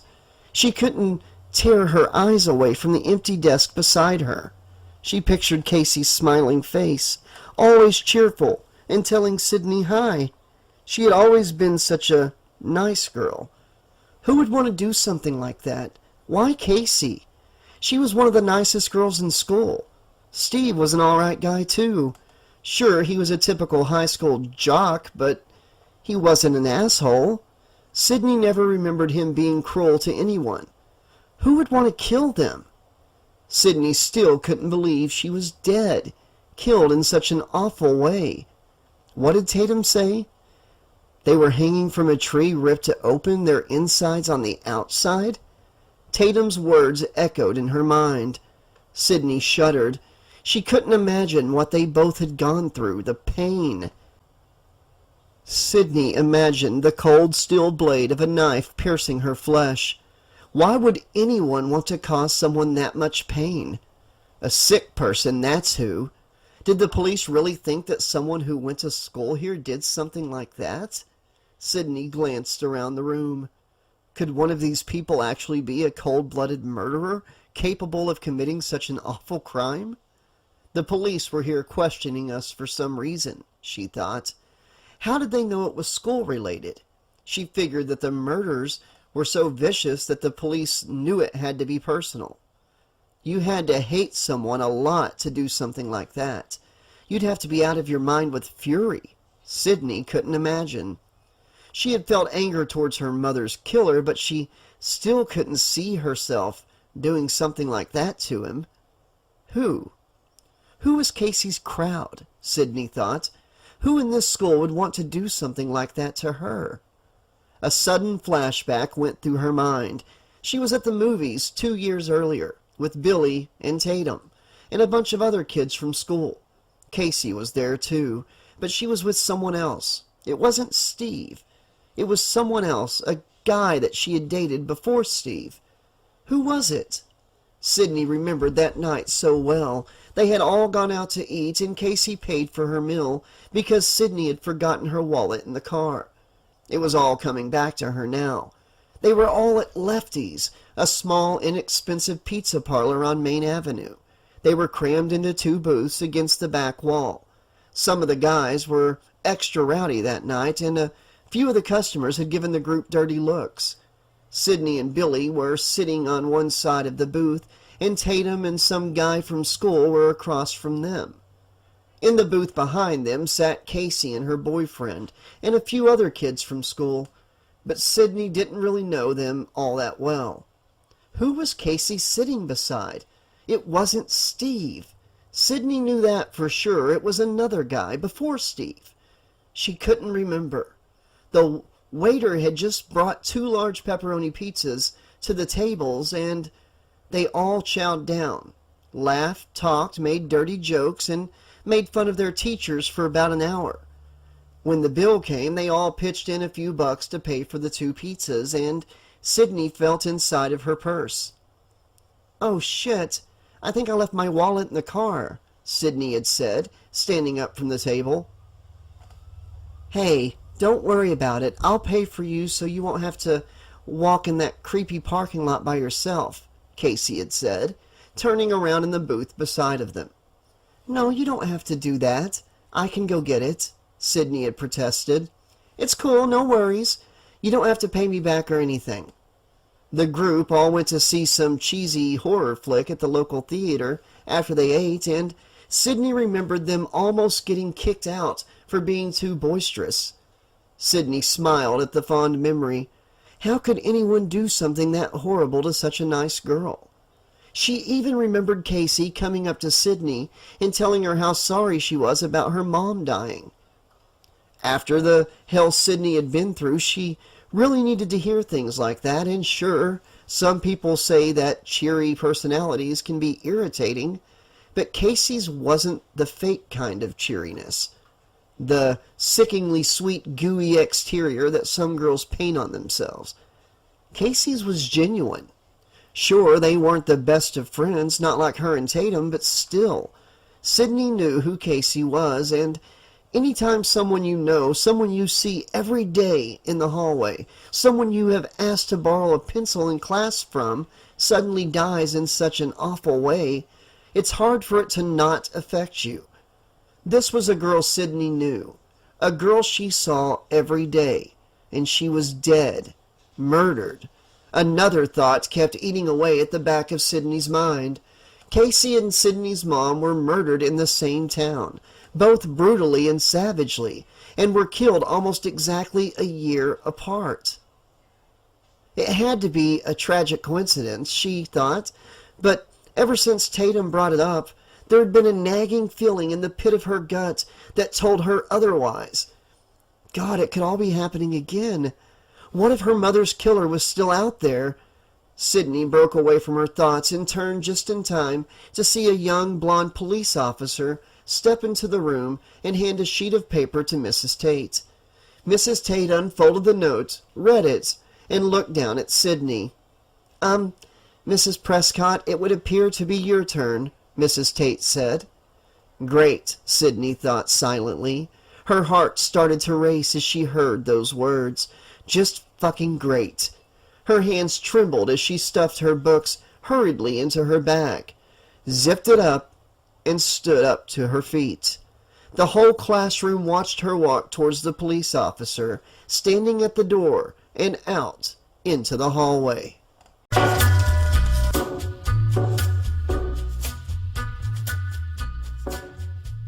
Next up, we have Sidney Prescott, said Principal Hembry, standing up behind his desk. Arthur Hembry was an old codger of a man. Clad in his usual gray pinstripe suit, his salt and pepper colored hair was neatly coiffed, and he was wearing a sour expression. The stress was palpable in the room. A tense cloud of professionalism and grim bleakness filled the air as police officers neatly dressed in tan uniforms with Woodsboro Police Department emblazoned on their backs shuffled around the room restlessly. Sheriff Burke, a plump, balding man in his late 50s, sat in a chair at the edge of the desk, wiping the stress off of his face with his hands. That's the daughter of, Mr. Hembry started to say, his voice trailing off. Maureen Prescott, Sheriff Burke said solemnly, his eyes staring off into the distance, reminiscing. He had been through hell with the rape and murder of Maureen only 1 year ago, and now, 1 year later, almost to the day, he was reliving it. He remembered the few months after the murder as some of the hardest in his career. The mayor of Woodsboro had barged into his office at the station, his round face red with anger. He had shaken his finger in Burke's face, warning him that if Woodsboro's finest didn't catch this son of a bitch, he would have him on the next bus to some shipping mall in Orlando. Phones constantly ringing off the hook, the residents of Woodsboro calling him day in and day out, asking him if they had caught the bastard, who did it. Maureen's murder rocked this town. All of Woodsboro and the entire county was scared to death. Who could blame them? Maureen's murder was the worst crime he had ever seen, and Burke had spent some time as a deputy in Las Vegas, bustling crack dealers and prostitutes day in and day out. He had seen an entire drug cartel wiped out by a firing squad, but he had never seen anything as brutal as the slaying of Maureen Prescott. She wasn't just murdered, she had been slaughtered. She was barely recognizable, stabbed dozens of times, if not hundreds. It was impossible to tell. Her throat had been slit so badly she had almost been decapitated. He had officers throwing up in the backyard, unable to handle all of the blood. Poor Sidney Prescott. Poor goddamn Sidney Prescott. She found her poor mother lying there on the bedroom floor drenched in blood. The poor girl was probably traumatized for life.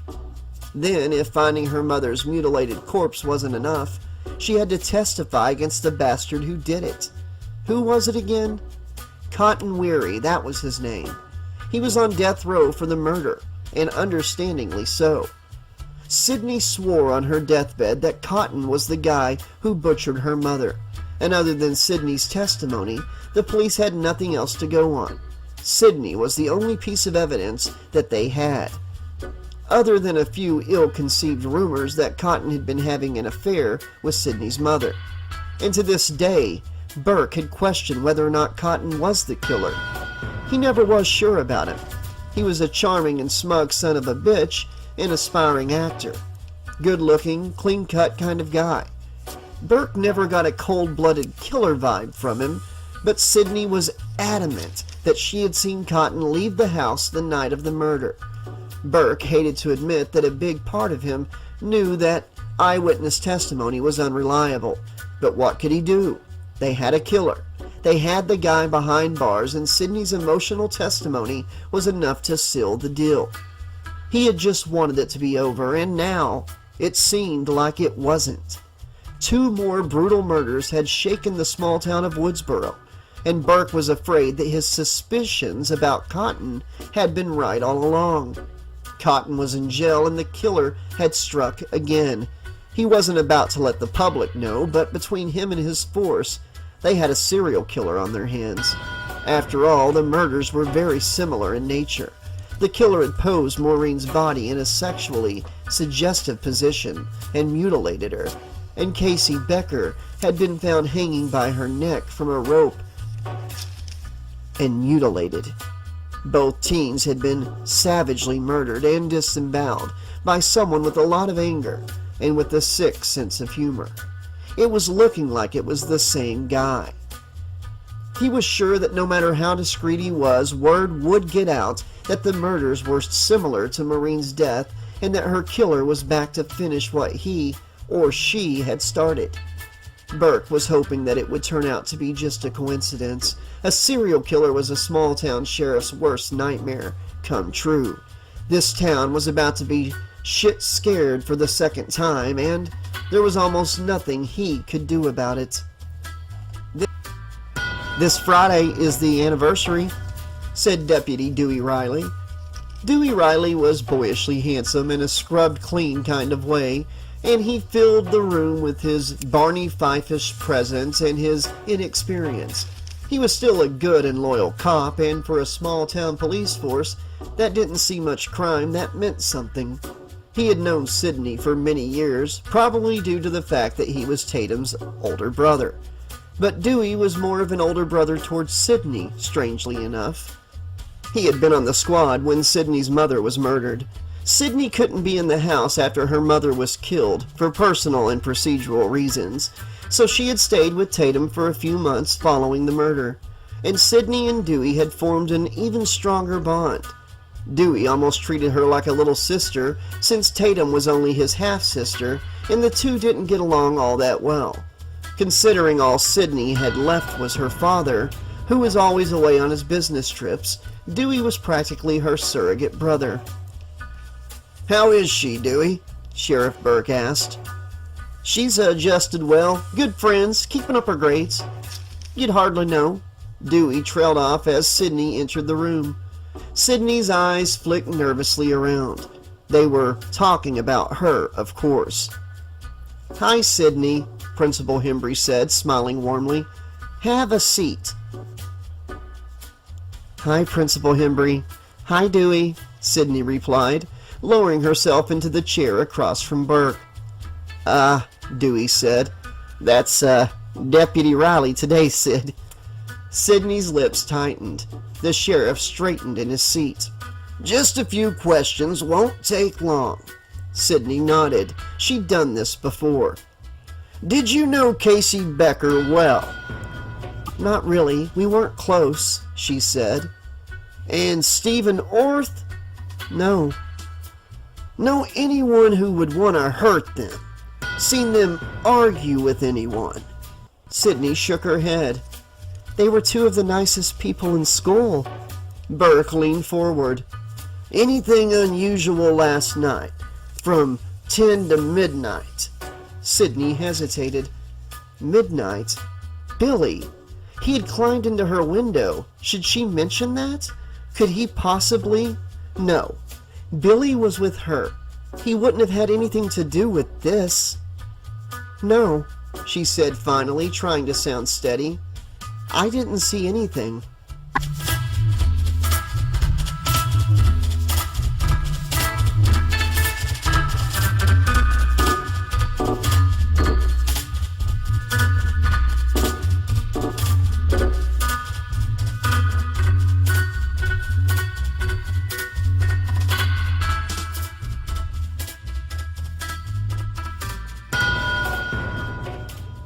Chapter 4. How to Gut Someone.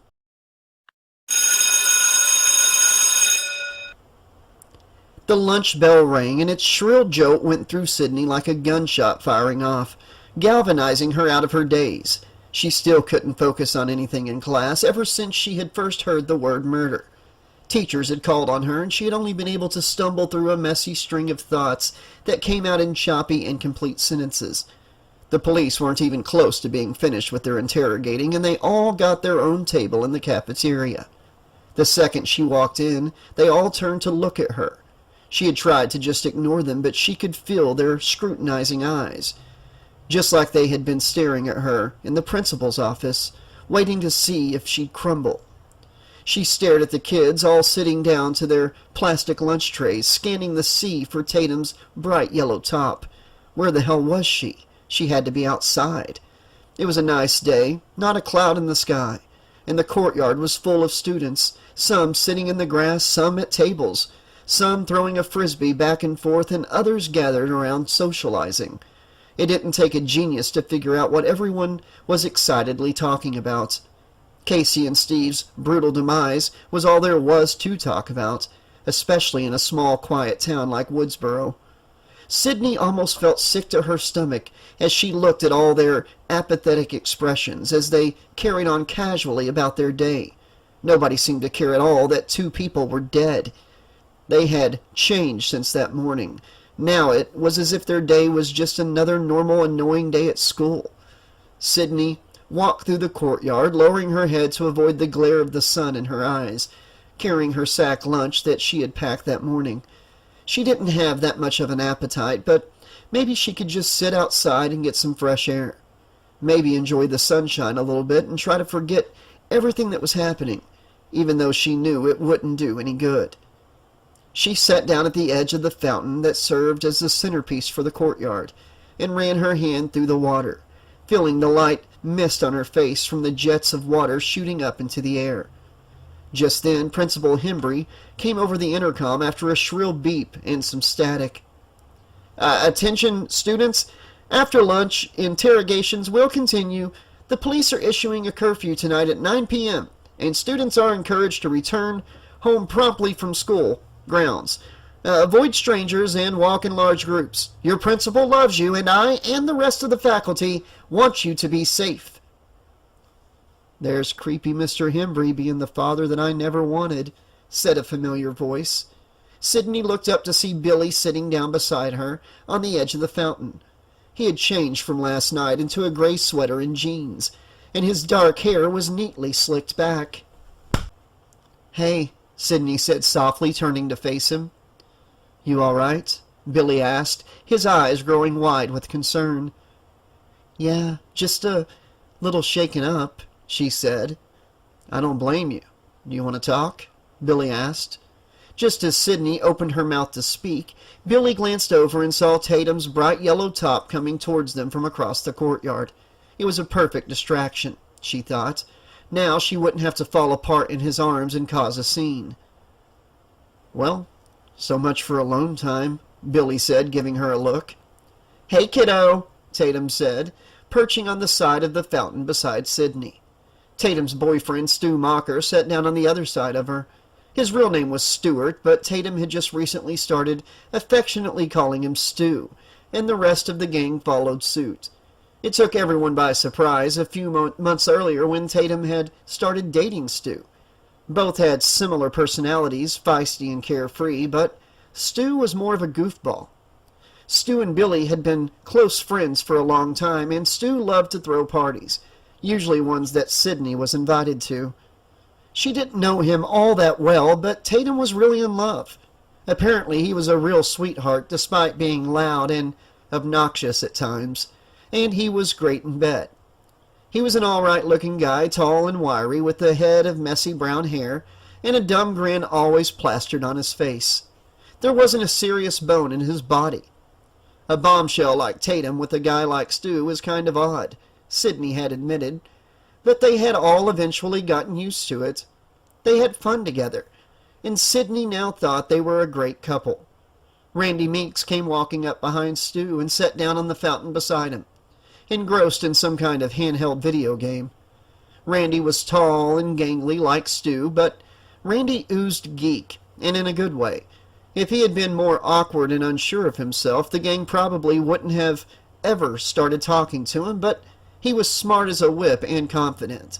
Randy always preferred the label film buff, and he was always spitting out some random tidbit about a movie he had seen. Much to Sydney's chagrin, they were usually about horror films. Randy had boasted before that he had seen every horror, slasher, thriller, creature feature, giallo, noir, drama, political thriller, or science fiction movie worth seeing. Most of them were movies that the rest of them had never seen or heard of before. He was a decent-looking guy, tall and dark hair that he spiked up with gel. It had been no secret that Randy had had a major crush on Sydney since middle school. He often joked about it outwardly, and everyone could tell that he was smitten. It wasn't anything too serious, and Sydney didn't mind all that much, and neither did Billy, as long as Randy didn't go too far. Sydney had even briefly considered dating Randy. She had known him longer than Billy, but she didn't know if she could put up with all of his horror movie business. She hated horror movies. How could anyone sit there and watch innocent people being slaughtered?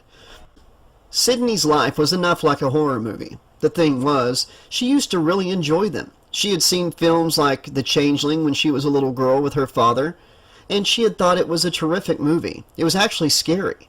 Now it seemed like they were all about the mindless and gratuitous violence. Why couldn't a film be scary without some mass killer running around and hacking up his victims? The films that didn't show any blood but still proved to be terrifying were a true feat of filmmaking, Sydney thought. Now she couldn't do it anymore. She couldn't sit in the dark and scare herself or become immersed in a nightmare, albeit fictional, any more after what had happened, after she had seen her mother dead. She couldn't take all of the blood and the gore and the intensity. Sure, she knew it was fake, but when you see violence and blood and death in real life, it almost changes you forever. At least that's what happened with Sydney. Besides, the last decade proved to be a real disappointment in the horror genre. Now the plots were all trite and contrived, and the acting and quality was mostly terrible. Even Randy would rant on and on about the decline of horror films. Really, he was too much sometimes, but he was at least endearing with how smitten he was with Sydney. The truth was that he was harmless. He wouldn't hurt a fly. "What kind of questions did they ask you, Sid?" Tatum asked Sydney, tossing her blonde hair behind her shoulders and unzipping her lunch bag. Stu draped his long, dexterous arm around Tatum's shoulder and nibbled at her neck. Tatum pulled away from his licentious public flirting and cut a look at him. Sydney hesitated. "They asked me if I knew Casey." "Yeah, they asked me that too." She offered Sydney a potato chip, and she shook her head. "Hey, Billy, did they ask you if you, like to hunt?" Stu spoke up. "Yeah, they did," Billy said. "Why would they ask if you like to hunt?" Tatum inquired. "Because their bodies were gutted," Randy said flatly, not even looking up from his handheld game. "Thanks, Randy," Billy said sarcastically, as Tatum scrunched up her nose in disgust. "Wait, they didn't ask me if I like to hunt," Tatum said, puzzled. "Because there's no way a girl could have killed them," Stu said matter-of-factly. Tatum spun around to face Stu, scowling at him. "That is so sexist. The killer could easily be female. Basic instinct," she said indignantly. "That was an ice pick. Not the same thing," Randy corrected her. "Yeah," Stu agreed. "Casey and Steve were completely hollowed out. It takes a man to do something like that."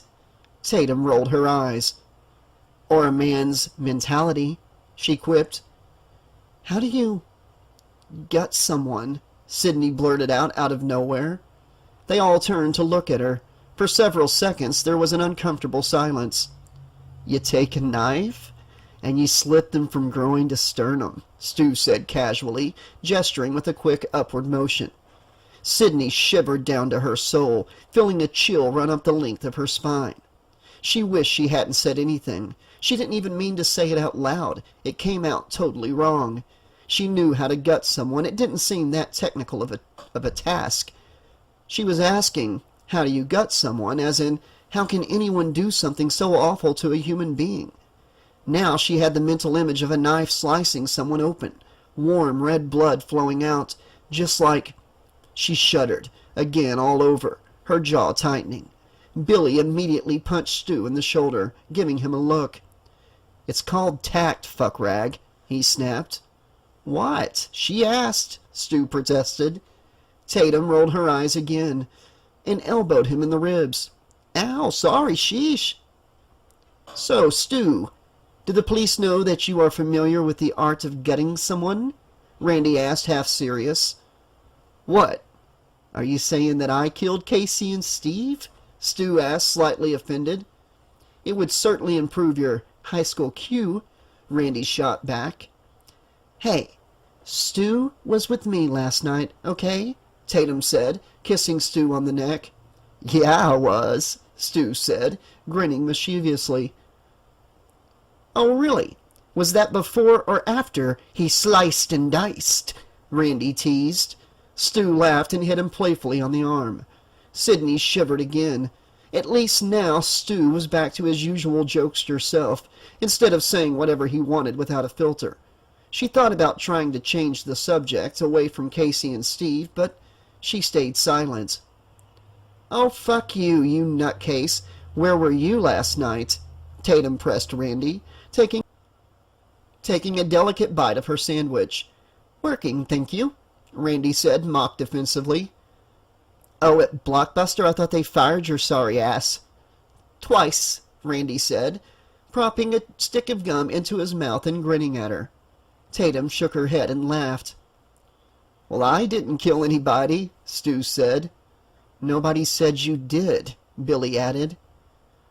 Well, I mean, after all, it takes a man to do something like that, Randy said, mocking Stu. Stu hit him again with a guffaw.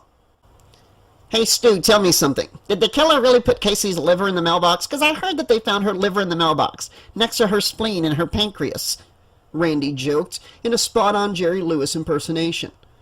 All right, that was too far, Sydney thought to herself. Casey and Steve both had family that were mourning them, and Stu and Randy were sitting here laughing and joking about her murder. She had tried to ignore them, but now she was about to crawl out of her skin and she couldn't take it anymore. How can you just joke about a thing like that? She loved her friends, but Stu and Randy could really take things too far. Randy, you goon fuck, I'm trying to eat here, Tatum said, throwing one of her chips at him. Sydney kissed Billy softly and headed off towards the far end of the courtyard towards the doors leading inside. Great, look what the both of you did to Sydney. You know what she has been through, Tatum scolded them. She's getting mad, Randy. We better leave her alone. Stu guffawed at his own joke. Now even Randy was getting annoyed. His eyes rolled into the back of his head. Billy leaned over and smacked Stu as hard as he could on the back of the head with a loud thwop. Ow! Stu cried, rubbing the back of his head. Leave her alone. Get it? God, it was just a joke. How could they be so insensitive? Sydney's mind screamed as she walked down the empty hallway. Casey was probably at the county morgue, lying on a cold metal slab being cut open by coroners. Her parents were probably trying to plan for their daughter's funeral, and all Randy and Stu could do was be their usual selves and try to come up with the crudest joke. She couldn't understand how anyone could joke about things like that. Maybe it was just because, since her mother had been murdered, she knew firsthand what it felt like to have someone so close to you die in such a ghastly way. Still, she didn't think she would appreciate their sense of humor even if her mother hadn't been murdered. Sydney's mind started to try and rationalize their behavior as just a coping mechanism, that somehow they really did feel bad for Casey and Steve deep down. All she could think about was that if they had said those things about Casey and Steve when anyone who cared about them couldn't hear, then it was incredibly possible to Sydney that they could be saying those things about her mother when her own back was turned. Sydney stopped at the water fountain and took a sip of water, leaning against the row of lockers. She sighed and massaged her temples with the tips of her fingers. "Just calm down, Sydney," she told herself. "Just calm down. Randy and Stu didn't mean anything by it. Maybe she was just being oversensitive. It had just been a stressful day, and understandably, she just couldn't handle their usual hijinks. The excitement from a disjointed and disrupted school day had them riled up to peak intensity. Just then, the door to the bathroom beside her swung open, and Dewey stepped out, looking official in his sandy-colored deputy uniform, but then revealing it was nothing but a thin veneer as he fumbled to zip his fly. Sydney forced a half-smile, but it was obvious to anyone with working eyes that she was a wreck. "Hey, how you doing?" he asked. I'm technically not supposed to be fraternizing with the suspects, but I think I'll make an exception." "Oh, so now I'm a suspect?" Sydney said with a weak chuckle. No, well, yes," Dewey said hesitantly. He laughed nervously. "We aren't rolling anyone out." Sydney let out a deep sigh. "I'm probably not supposed to ask you, but do you really think it could be someone who goes to the school here?" she asked. Dewey shook his head. "Can't talk about it," he said. "Sorry, Sid." Sydney shrugged. "It's fine. I kind of expected that." She bit her lip to prevent herself from asking him if he thought that Casey and Steve's murders could have something to do with her mother's murder. Her mind was screaming at her to ask him. "Well, I'll see you later, Sid," Dewey said. "Remember the curfew tonight?" Sydney nodded in response and watched Dewey head towards the cafeteria, when he stopped and turned around. His expression turned dead serious. "Be safe, Sydney," he said, his eyes boring into hers. "I'll do my best," Sydney said, her face weakening. She watched as he disappeared around the corner. There was a long lull of silence. The hallway was completely empty and quiet. A chill ran up her arm. She looked both ways down the hallway, feeling a pang of dread in her gut. She heard footsteps coming one way, and she froze. Her heartbeat began to quicken, and her hand reached into her bag for a weapon. A figure came jogging around the corner where Dewey disappeared. It was Tatum, her blonde hair bobbing on her shoulders, her bright red handbag swinging from her left arm. God, Sydney thought to herself, she had almost stabbed her best friend to death, she realized, as she looked down at the number 2 pencil grasped in her right hand. "Hey, Sid, are you okay?" Tatum asked, her eyes wide with worry. Yeah, I'm fine. I'm just spooked about all of this." "I can tell," Tatum said. "Look, just ignore Randy and Stu. They're morons." Sydney forced a smile. "It's not really them. I'm just scared, Tatum, that it's happening all over again." Hey! Casey and Steve's murder doesn't have anything to do with your mom, okay? Just stop thinking things like that," Tatum said. Tatum had always seemed to know what Sydney was thinking, ever since 9th grade. It was like she possessed some kind of weird sense, and she could always tell when something was bothering Sydney and knew exactly what it was. I know, Sydney said, leaning back against the lockers. "Look, I know your dad's out of town, but you are a mess right now, and I'm not letting you stay home alone tonight. You are staying at my place until your dad gets back," Tatum said. No, Tatum, you don't have to do that," Sydney said. But it was no use. Tatum was stubborn as a mule. It offered Sydney some benefits in some situations, but other times it was kind of annoying and invasive, how headstrong and pushy Tatum could be. "Yes, I do. It'll just be you and I and Dewey and Mama Riley. It'll be totally cool with them." Sydney smiled. "All right, I guess with Dewey and his gun around I'd be more safe." Tatum scoffed. "Please, I'd feel more safe with Mama Riley around," she joked. Tatum always prodded and teased Dewey for as long as Sydney could remember. They had always had a strange relationship. Sometimes Tatum and Dewey got along perfectly well, and some days they hated each other's guts. Tatum's favorite thing was to emasculate him, but then again, that was how Tatum seemed to always tease men. She knew how to get at him, and in some Freudian and Jungian way, made some men like Stu crazy about her, and men like Dewey feel intensely threatened and humiliated by her. But for any of Tatum's flaws, it was balanced out by a fierce loyalty to practicality, resourcefulness, and street smarts. Sometimes you couldn't blame her because with Tatum, you knew at the end of the day her abrasiveness, cynicism, and sarcasm were simply trying to convey a strong sense that Tatum knew who she was and where her boundaries were and what she wouldn't tolerate, especially in support of a close friend. "Cool. I have practice until 6:30, so I'll pick you up at 7, okay?" said Tatum. "Okay, thanks," Sydney replied. Just as they began to head off down the hallway together, the bell rang shrilly and the cafeteria doors exploded open. Students pouring out into the hallway. Sydney couldn't help but peek into the open doorway, eyeing Gail and her cameraman sitting at one of the tables. She watched her intently. Gail was leaning in close with her cameraman, whispering something excitedly. More than likely, she was spreading some awful rumors about the murders, just as she did with her mother. The bitch, Sydney thought nastily, as bad memories flashed into her mind, and she shuddered. Why the hell was she whispering? What the hell was she up to now? The bright yellow school bus rumbled down the narrow wooded road and stopped at the top of a hill. Sydney stepped off, ignoring the calls from the other kids. Her mind was elsewhere. 2 students she knew had been murdered last night, 1 year after her mother's brutal death, and the memory made her chest tighten. And then there was Billy, climbing into her window right around the same time. She forced herself to hope it was just coincidence. She walked up the narrow path to the porch, stopping at the mailbox. The house loomed over her like a haunted mansion, Victorian, sprawling, wrapped with a porch and second-floor balcony. White picket fence, wildflowers in boxes, shrubs lining the yard, gorgeous but isolated, too isolated. From higher ground the wilderness stretched for miles in every direction. Sydney shivered. Thank goodness for Tatum. She'd only have a few hours to wait before her friend's arrival.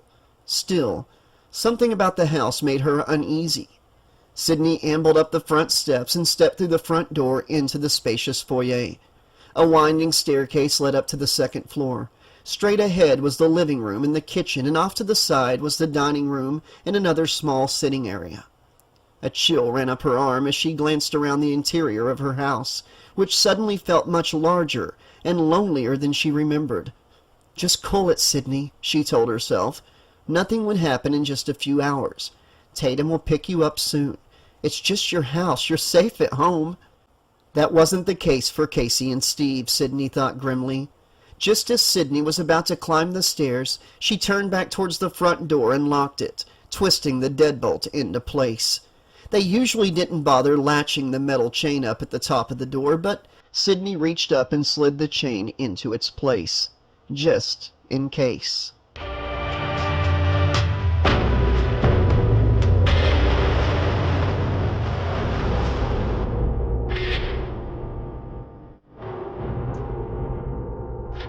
Chapter 5. Do you want to die, Sydney? It had only been an hour and a half since Sydney walked through the front door, and already she had managed to terrify herself more than she cared to admit. The house felt different tonight. Too quiet, too aware. Every small sound seemed amplified. The dull hum of the refrigerator, the creak of settling wood in the walls, the faint whistle of wind brushing against the siding. Each noise snapped her attention to a new direction. She had checked the locks twice, then 3 times. She had opened the coat closet, shoved aside jackets, crouched to look beneath the hanging hems. She had dropped to her knees to peer under her bed, her heart pounding hard enough to make her dizzy. Nothing. And yet it didn't matter. Now she paced. From the living room to the kitchen, from the kitchen down the narrow hallway, past the family photos she tried not to look at, all the way to the foyer before circling back again. The rhythm of her movement was restless, automatic. Every few steps she would freeze. There. She would swear she'd seen something. A shift of shadow near a doorway, a silhouette slipping past the frame of a mirror. Someone standing just out of sight, watching. But when she forced herself to turn her head fully, to focus, to look, there was never anything there. It was her mind. It had to be. Ever since learning that someone had been inside this house, her house, without her knowing, someone who had murdered her mother as she slept, Sydney had never been the same. It had turned her into something else, someone vigilant, someone prepared. She checked behind shower curtains. She glanced into the back seat of the car before unlocking the door. She never walked through a dark room without flipping on a light first. She wasn't paranoid, she told herself. She was prepared. She had been introduced to what the real world could be like at an age when other girls were worrying about algebra tests and homecoming dresses. Violence wasn't something that happened in movies anymore. It happened here, in her home. And now she lived with the constant, gnawing awareness that someone somewhere might still be out to get her. Someone with a bloody vengeance. Her thoughts drifted unwillingly back to that night. Last night. Casey Becker and Stephen Orth. The images from the chaos at school replayed behind her eyes. The flashing police lights, the reporters' hushed voices, the word brutal used again and again. She wrapped her arms around herself. It had to just be a coincidence, she whispered under her breath, repeating the words like a prayer. It had to be. The mantra had been steadying her all afternoon. It had to just be a coincidence that a mass killer would strike in Woodsboro again exactly 1 year after her mother's murder. It had to be. Sydney abruptly stopped pacing and turned toward the clock on the end table. 5:15. The numbers felt mocking. The evening stretched ahead of her like something vast and suffocating. My God, what if there really is a lunatic out there? The thought crashed through her carefully constructed denial, shattering it instantly. Her pulse quickened. Her mouth went dry. This could turn into one of Randy's horror movies. The idea made her stomach twist. In Randy's world, the roles were simple. The killer always had a motive. The final girl always survived. Barely. The danger always escalated. Real life wasn't supposed to follow those rules. Surely, she reasoned, if Dewey believed for even a second that last night's murders had anything to do with her mother's death, he would have told her. He wouldn't keep something like that from her. Would he? Dewey was protective, overbearing even. If there was a connection, if there was the slightest indication that Sydney herself might be in danger, he would have said something. Wouldn't he? Her thoughts shifted, circling back to a name that had haunted her, Cotton Weary. Even from prison, his presence lingered in her life like a stain that refused to wash out. Just the thought of him made her chest tighten. He had every reason to hate her. Even if he was behind bars, prison walls didn't make someone powerless. People made arrangements all the time. Deals, promises, favors owed. But then again, she exhaled slowly, trying to think logically. What would be in it for Cotton? Killing her wouldn't overturn a conviction. It wouldn't erase her testimony. If anything, it would draw suspicion straight back to him. It would make him look more guilty, not less. She had already testified. The trial was over. Waiting until now to come after her wouldn't change a thing. Unless the prosecutors had been wrong. Unless her mother's murder hadn't been a crime of passion at all. Unless Cotton Weary wasn't just a jealous man who snapped, but something darker, something unstable. If he truly was unwell, and if he had always been capable of something far worse, then his revenge might not need logic. But if that were true, why Casey? Why Steve? Nothing connected. None of it fit. The house creaked again. Sydney flinched. Nothing made sense anymore. Dewey's silence in the hallway today bothered her more than she had wanted to admit. She couldn't understand why he would be so secretive now. When her mother's case had unfolded, he hadn't shielded her from the truth, at least not entirely. Sydney was Maureen Prescott's daughter. Certain details had been painful, yes, but they had been necessary. She had deserved to know what the police knew. So why was this different? Why did he look at her today like she was made of glass? The only conclusion that Sydney's mind settled on was the worst one. Dewey might know something awful, something that would make me fall apart. The thought tightened around her chest like a fist. God, please, Dewey, stop trying to protect me. I need to know. Being left in the dark was far worse. The imagination filled in gaps more viciously than the truth ever could. She drifted back into the front room, her movement slower now, as if the air had thickened around her. Her eyes lifted almost against her will to the spiraling staircase. A memory surfaced, one of Randy's endless movie nights. He had once forced her to sit through an old horror film at a party. When a stranger calls, she could still remember the way he'd grinned while explaining the genius twist. A babysitter alone in a quiet house, threatening phone calls, the police tracing the call only to discover it was coming from inside the home. Sydney's stomach tightened. She remembered the scene vividly now, the babysitter slowly lifting her gaze towards the staircase, the shadow at the top, the realization that the killer had already been upstairs the entire time, that the children were already dead. The quiet in her own house suddenly felt suffocating. Her skin prickled. What if someone had been here? What if her dad had forgotten to lock the back door last night, distracted and exhausted, and some creep had slipped inside? What if someone had been standing in the dark upstairs hallway while she brushed her teeth, watching her bedroom door close? What if the sick bastard who killed Casey and Steve had found a way in while she was at school today? An unlocked window, a loose screen.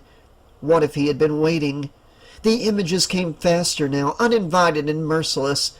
A figure in black, stepping out from behind her bedroom door, a knife glinting. Her body sprawled across the bed, sheets soaked dark with blood. Her father coming home, finding her like that. Fuck this! The thought snapped through her like a jolt of electricity. She needed something real, something grounded, a voice that wasn't her own spiraling mind. She needed Tatum. She went into the living room, grabbed the cordless phone, and strolled out the back door onto the sun-streaked patio that wrapped around the back of the house. Taking its slow, steadying breath, Sydney let the warmth of the afternoon sun settle against her freckled cheeks. The heat grounded her. It was something solid and real against the chill that had taken root beneath her skin. She punched in the number for the school office, the cordless phone warm in her palm. It rang twice before the assistant who stayed late for extracurriculars answered. Sydney forced her voice into something steady and polite, gave Tatum's name, and waited. There was a faint shuffle on the other end, a distant echo of lockers slamming, muffled voices. "Hey, Sid." Tatum's voice came through the line, familiar, edged with her usual sarcasm, but softer underneath.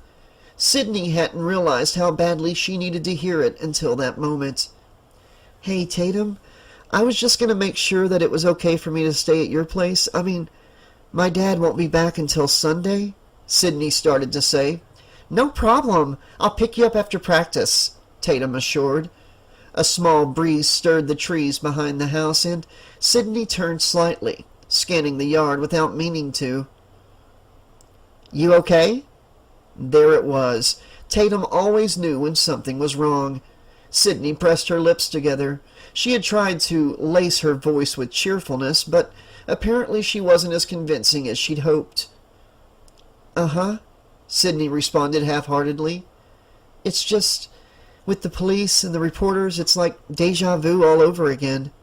The words felt heavier once spoken. On the other end, Tatum didn't joke, didn't deflect. "I'll be home by 7, I promise," Tatum said. "Thanks, Tatum," Sydney said, feeling a wash of relief. "Later, Sid," Tatum said. The line clicked dead. Sydney lowered the phone but didn't move. She let her arm fall to her side as she stared over the railing at the stretch of rolling hills beyond the yard. The sky had shifted while she'd been talking. What had been pale gray blue was now brushed with streaks of burnt orange and fading gold. The sun hovered low, slipping behind the trees in slow surrender. Shadows stretched longer across the grass. Her stomach tightened. It had already grown one, maybe 2 shades darker since she stepped outside. Night was coming. She could feel it approaching like something physical, like a curtain being drawn slowly over the house, over her. The warmth of the sun no longer felt as strong against her skin.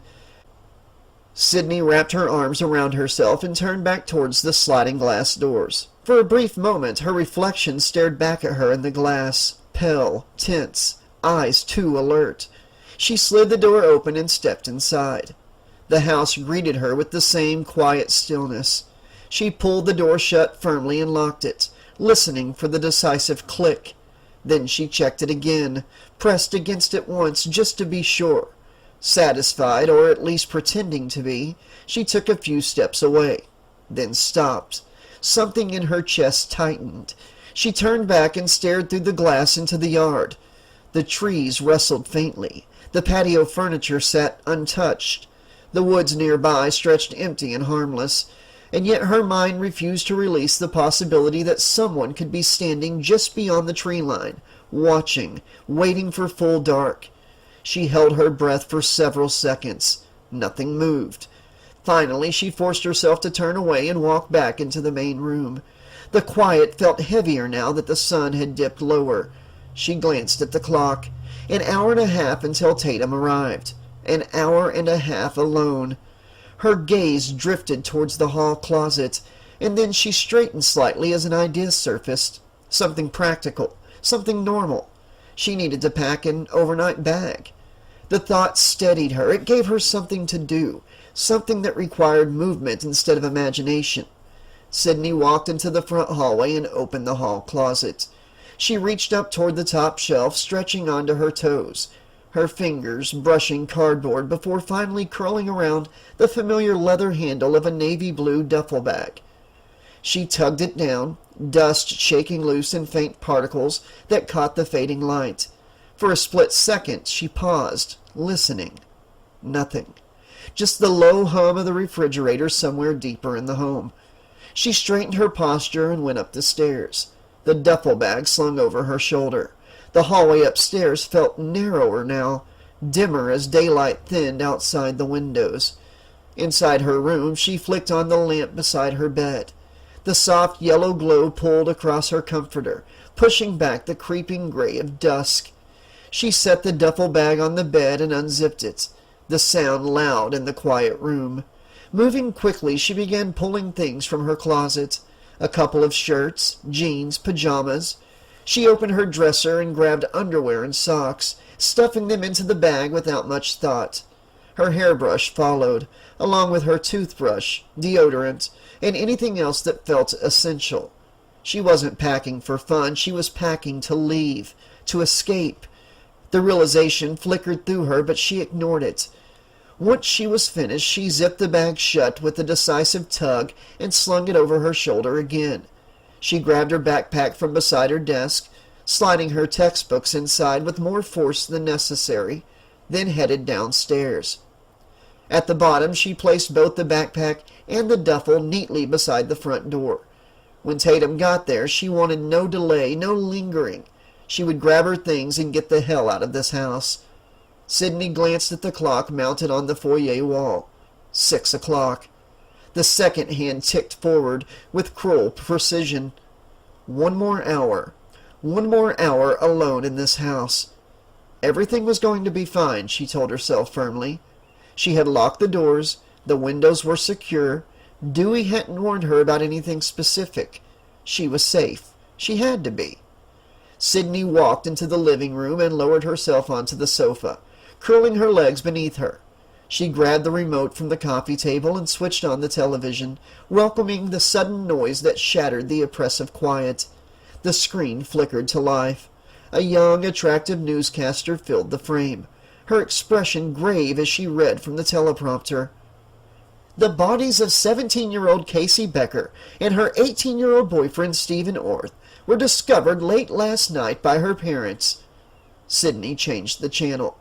That was the last thing she wanted to watch right now. News about the murders. She flipped channels quickly.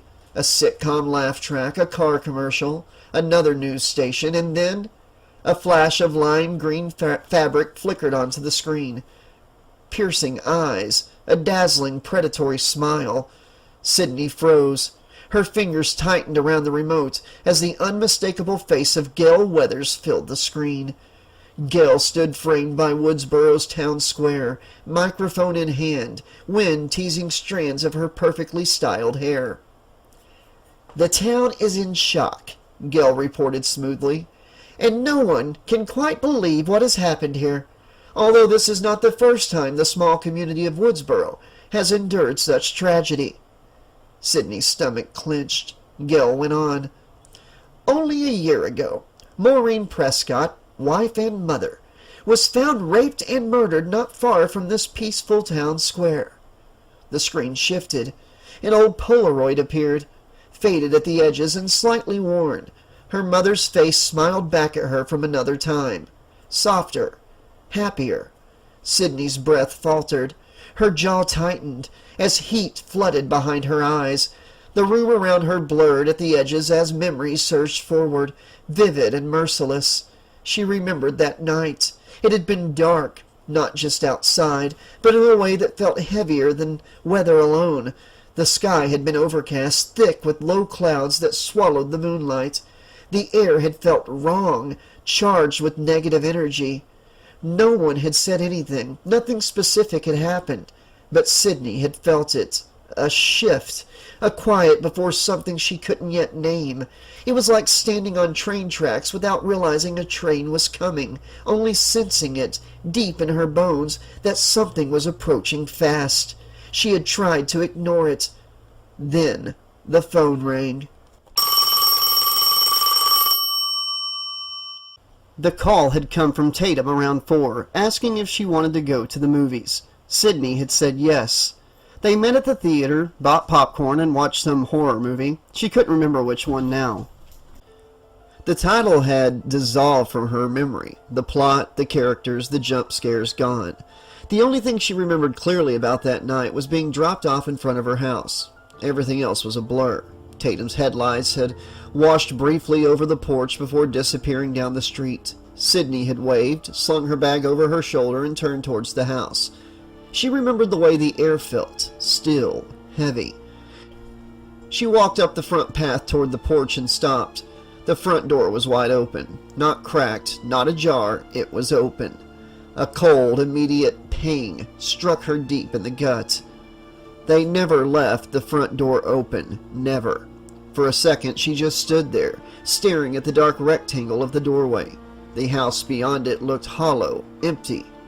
"Mom?" she called into the darkened home. Silence. It was an oppressive silence. It felt like there was a thick, gray blanket looming over the house, a huge weight on her shoulders. Her chest felt weak. Her heart was racing. Something was wrong. "Mom?" she called again. Still no answer. She turned on the hall light and stared up the winding staircase that led into pitch-black darkness. "Mom, are you home? The door was open." Her voice trailed off as she ascended the staircase. She heard noises, someone coughing, a shuffle, and then silence. Every muscle in her body tensed, and her breath caught in her throat. "Mom?"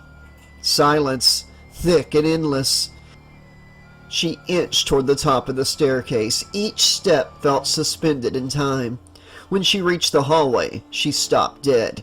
Her parents' bedroom door stood wide open, and in the center of the hallway carpet, stark against the pale fibers, was a dark red stain. For a moment her mind refused to process it. "Oh my God," Sydney breathed. Her voice barely existed. She moved forward slowly, her heart hammering so violently it felt as though it might split her ribs apart. The hallway seemed longer than it had ever been before, endless. She stepped carefully around the stain, but she couldn't stop staring at it. The color was too bright, too wet. "That's not blood," her mind insisted. "It can't be." But it was. The metallic scent reached her a second later, thick and unmistakable. Her stomach lurched. The world tilted sideways, her knees buckled, and she caught herself against the wall, fingers scraping against the paint. She couldn't feel her legs. A wave of nausea surged through her so fast she thought she might faint. She slid down to her knees. From that angle she could see straight into the master bedroom, and her blood ran cold. "No, no," she whimpered, shaking her head slowly, as if denial alone could rewrite what she was seeing. There was a body on the floor, still, soaked in red. Sydney's breathing turned shallow and uneven. She tried to stand, but her legs wouldn't obey her. The hallway seemed to shrink, the air thinning around her. She crawled instead, her palms pressed into the carpet as she crossed the threshold of the bedroom. The body lay partially turned toward her. Dark, wavy hair fanned around the head. Familiar hair.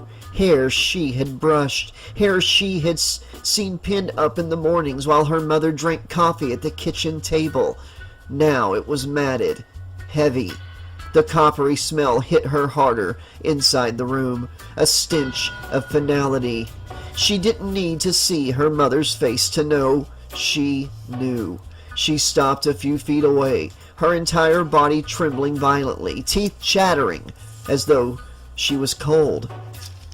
She's dead. The realization didn't come as a scream. It came as a hollow collapse inside her chest. For one wild second, she had the urge to lunge forward, to grab her, to shake her awake, to undo it all somehow. But the stillness of the body stopped her. The unnatural stillness. Sydney didn't scream. Her mouth opened, but no sound came out. Her eyes filled with tears so quickly she could barely see. And the silence in the room swallowed her whole. She simply stared at her mother's lifeless body, an emptiness spreading through her so vast it felt bottomless.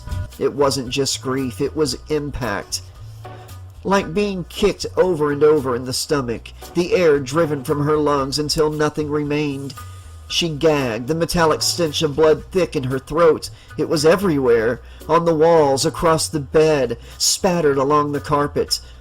The room had been torn apart. The dresser was overturned, drawers hanging open like broken ribs. The sheets were ripped free, twisted and stained dark.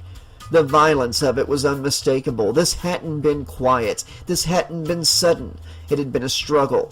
And all that red, all that life, had been ripped from her world in a matter of seconds. All it had taken was walking up those stairs, and just like that, she was gone. Sydney forced herself to stand, her movements stiff and mechanical, like someone else was operating her limbs. The room tilted violently. She grabbed the door frame to steady herself, fingers digging into the wood.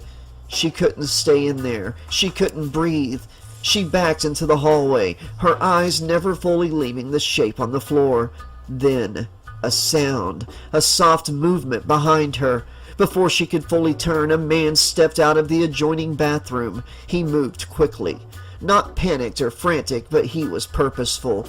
For one frozen second, Sydney saw him clearly enough to remember fragments forever. A shadowed face obscured by darkness, and blood on his hands, on his jacket. A white jacket stained red. Her mother's blood. He didn't look at her. He didn't hesitate. He walked briskly down the hallway toward the stairs, almost casually, as though leaving a room he had merely visited. Sydney couldn't move, couldn't scream. She could only watch as he descended. Her heart pounded so loudly she thought it might drown out everything else, but she still heard it. The front door opening, the faint rush of night air. The door closed, and then silence. After that, she blacked out.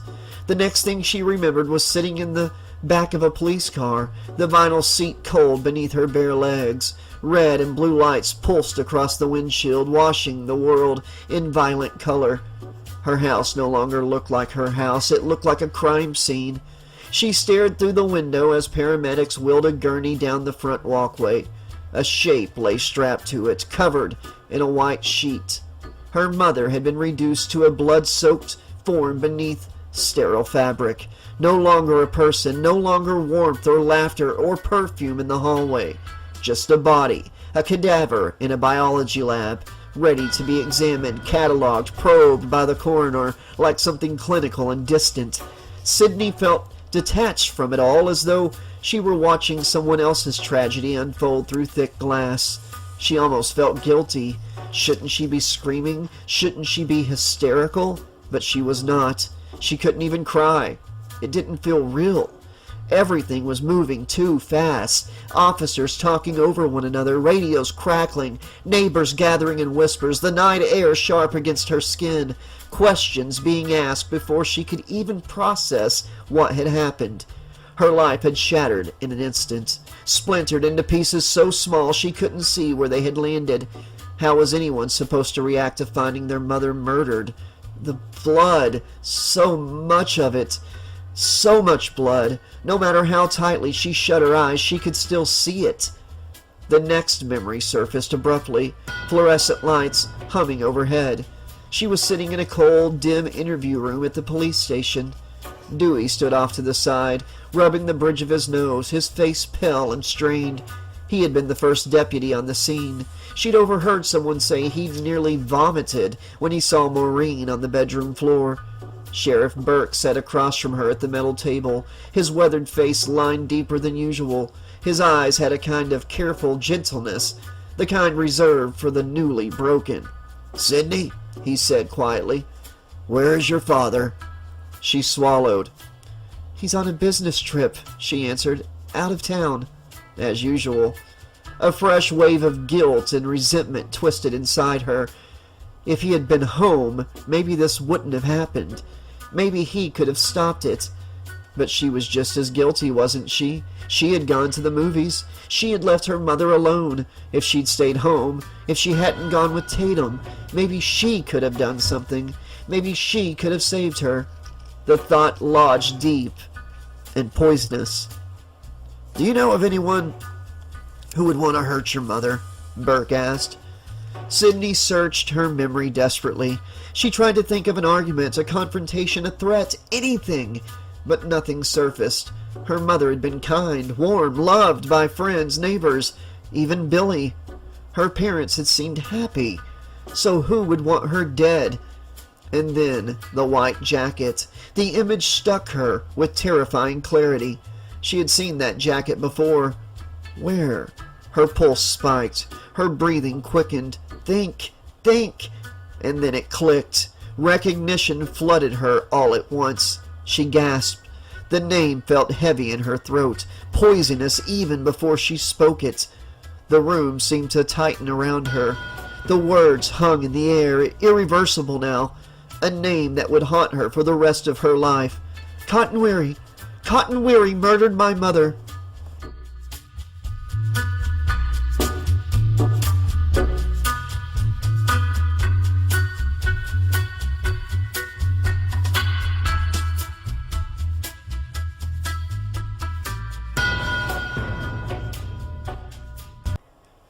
Sydney snapped out of her thoughts and turned off the television, erasing Gail Weathers' face from the screen.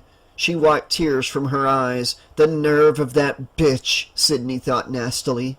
After Sydney went through hell with her mom being murdered, for her to make things exponentially worse by standing up in front of the whole world and calling Sydney a liar, and then writing a book about it?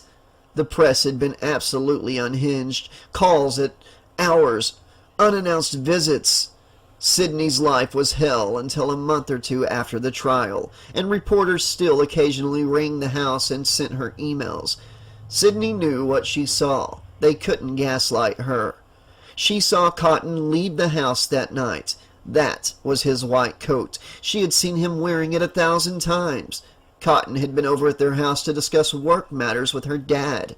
She had seen the way he stared at her mom, in front of her dad, too. It was sickening. Gil had the audacity to spread the rumor that Cotton, of all people, had been having an affair with Maureen, and that's why his coat was at Sydney's house that night. Gil had said that Sydney was delusional after seeing her mom dead, that she just hallucinated it was Cotton leaving the house. And Sydney had considered it. What if it was someone else walking down the stairs that night? What if she had been wrong when she testified against Cotton? Her instincts knew better. It was Cotton. Cotton fucking Weary killed her mother, and she knew it. There was nobody else who would have wanted her dead. Even if he was having an affair with her mother, that gave him all the more reason to kill her. What if her mom wanted out? He may have killed her over their relationship, but no one wanted to listen to Maureen's own daughter. They all listened to Gil's lies, Gil's awful rumors about her mother being a slut and sleeping with every man in town. It wasn't true. It could not be true. Could it? Could her mother have had an affair with Cotton? Sure, it was possible. She just couldn't wrap her mind around her mother living that sort of life. All her life, her mother pushed her to stay pure, and now everyone was telling her that her mother had been a total slut. How was that possible?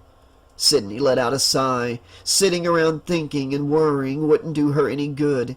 She stood up and walked through the dining room into the sitting room and leaned over the couch, staring out the window at the sun, sitting low in the sky, glowing dark orange, ready to disappear behind the trees. It was almost dark. Sydney felt another knot in her gut, and she glanced at the clock again. 6:15. Hurry, Tatum. Please, she thought. Please hurry. As Sydney's eyes started to open and shut, the intervals between periods of open and shut increased in length, and hazy, distant images filled her mind. She wouldn't remember it about an hour from when she decided to lie down, but the last image she saw that floated up from the depths of her subconscious was Cotton's last haunting glare of sheer anger as he had exited the courtroom. Sydney awoke with a jolt to find the room much darker. She glanced around wearily, rubbing sleep from her eyes. She had been lying on her side, her arms clutched close to her chest on the sofa in the sitting room. I must have dozed off, she thought to herself. She stared out the picture window behind her. It was pitch black outside. Just great. It was night time. She looked at the clock. It was 7:15. What the hell? Where was Tatum? As if on cue, the phone rang and Sydney picked up the cordless phone from the end table and answered it. Hello? Hey, practice ran later. I'm on my way, okay? Said Tatum, breathless. It's past 7, Sydney said, glancing nervously out the window. Don't worry, Casey and Steve didn't bite it until way after 10, Tatum said, trying to reassure Sydney with some dry humor. Oh, that's comforting, Sydney replied with thin sarcasm. Look, don't freak out. By the way, I'm swinging by the video store. I was thinking Tom Cruise in All the Right Moves. You know, if you pause it right, you can see his penis, Tatum joked. Sydney forced a smile, trying not to sound as creeped out as she actually was. Whatever, just hurry. Bye.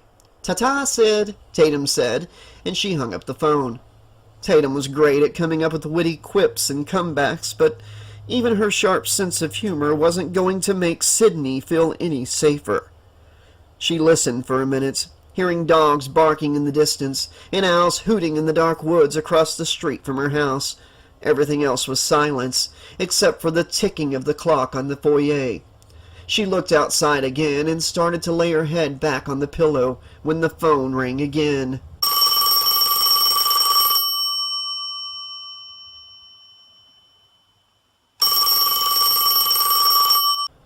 Who could it be this time? She thought and reached for the phone. It was probably Tatum calling back.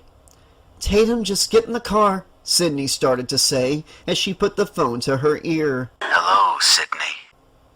A man's voice interrupted her. It was deep and sensual, a very peculiar and distinctive voice. Sydney furrowed her brow, confused, trying to put the voice with the face. It definitely wasn't Tatum or anyone she knew. There was something almost devoid of any humanity about it. It was just a tiny bit distorted, gravelly, and several tones deeper than the average man's voice. Hi. Who is this? Sydney asked hesitantly. You tell me. Sydney frowned. I have no idea, she said. Scary night, isn't it? With the murders and all, it's like right out of a horror movie or something. A knowing grin spread across Sydney's face and she rolled her eyes. Horror movies? Really? Randy? She thought to herself. He couldn't be more obvious. He really wanted this much attention from her, she thought. She knew that he had a crush on her, but she didn't know he would do something this ridiculous. Randy, you gave yourself away, she said, chuckling into the phone. Look, are you calling from work? Because Tatum's on her way over and... Do you like scary movies, Sydney? The voice interrupted her again. Oh, Randy, give it up, Sydney thought. She smiled, playing along. I like that thing you're doing with your voice, Randy. It's sexy. She teased with a laugh. What's your favorite scary movie? The man asked. Oh, come on, Randy. You know I don't watch that shit, Sydney replied. Why not? Too scared? Sydney shook her head. No, it's just that they're all the same. Some stupid killer is stalking some big-breasted girl who can't act and is always running up the stairs when she should be going out the front door. It's insulting. Sydney waited to listen for Randy's actual voice. That probably got him good.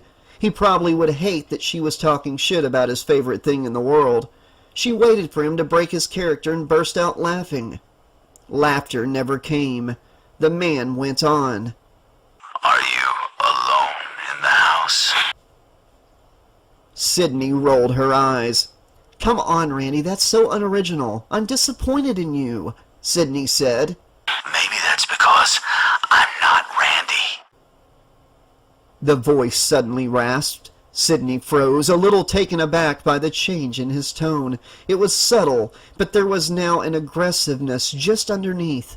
She suspected for a second that it wasn't Randy now. Randy wouldn't have been able to keep it up for this long. Plus, the whole thing was out of his character. Randy was confident, but certainly not so childishly intrepid. Could this possibly be some reporter trying to spook her into giving them some information? With last night's event, Sydney wasn't ruling out that possibility. So, who are you? She asked. The question isn't, who am I? The question is, where am I? The voice said. His words were drawn out for an ominous effect. She felt a compulsion to hang up, but her curiosity was killing her. Sydney was sick of being silent. So, where are you? She asked the strange voice. His voice came quick and sharp. Your front porch. Sydney rolled around to face the doorway, leading into the foyer. Her jaw tightened, and she felt a small knot in her stomach begin to twist tighter. It was just some creep trying to screw with her, her mind assured her. It was just Randy. Maybe Tatum and Randy had met up at the video store and decided to call her and freak her out. Or it had to be Stu. Maybe he was pissed at her for getting mad about his morbid jokes. Regardless, this was spooky. Sydney inched her way into the foyer, staring daggers at the front door. Her eyes went straight for the locks and the chain latch. The door was locked up tight. She approached. Sydney switched on the porch light and stared apprehensively out the windows on either side of the door. She saw nothing outside, and no person, at least. Why would you be calling me from my front porch? She asked. Just hang up.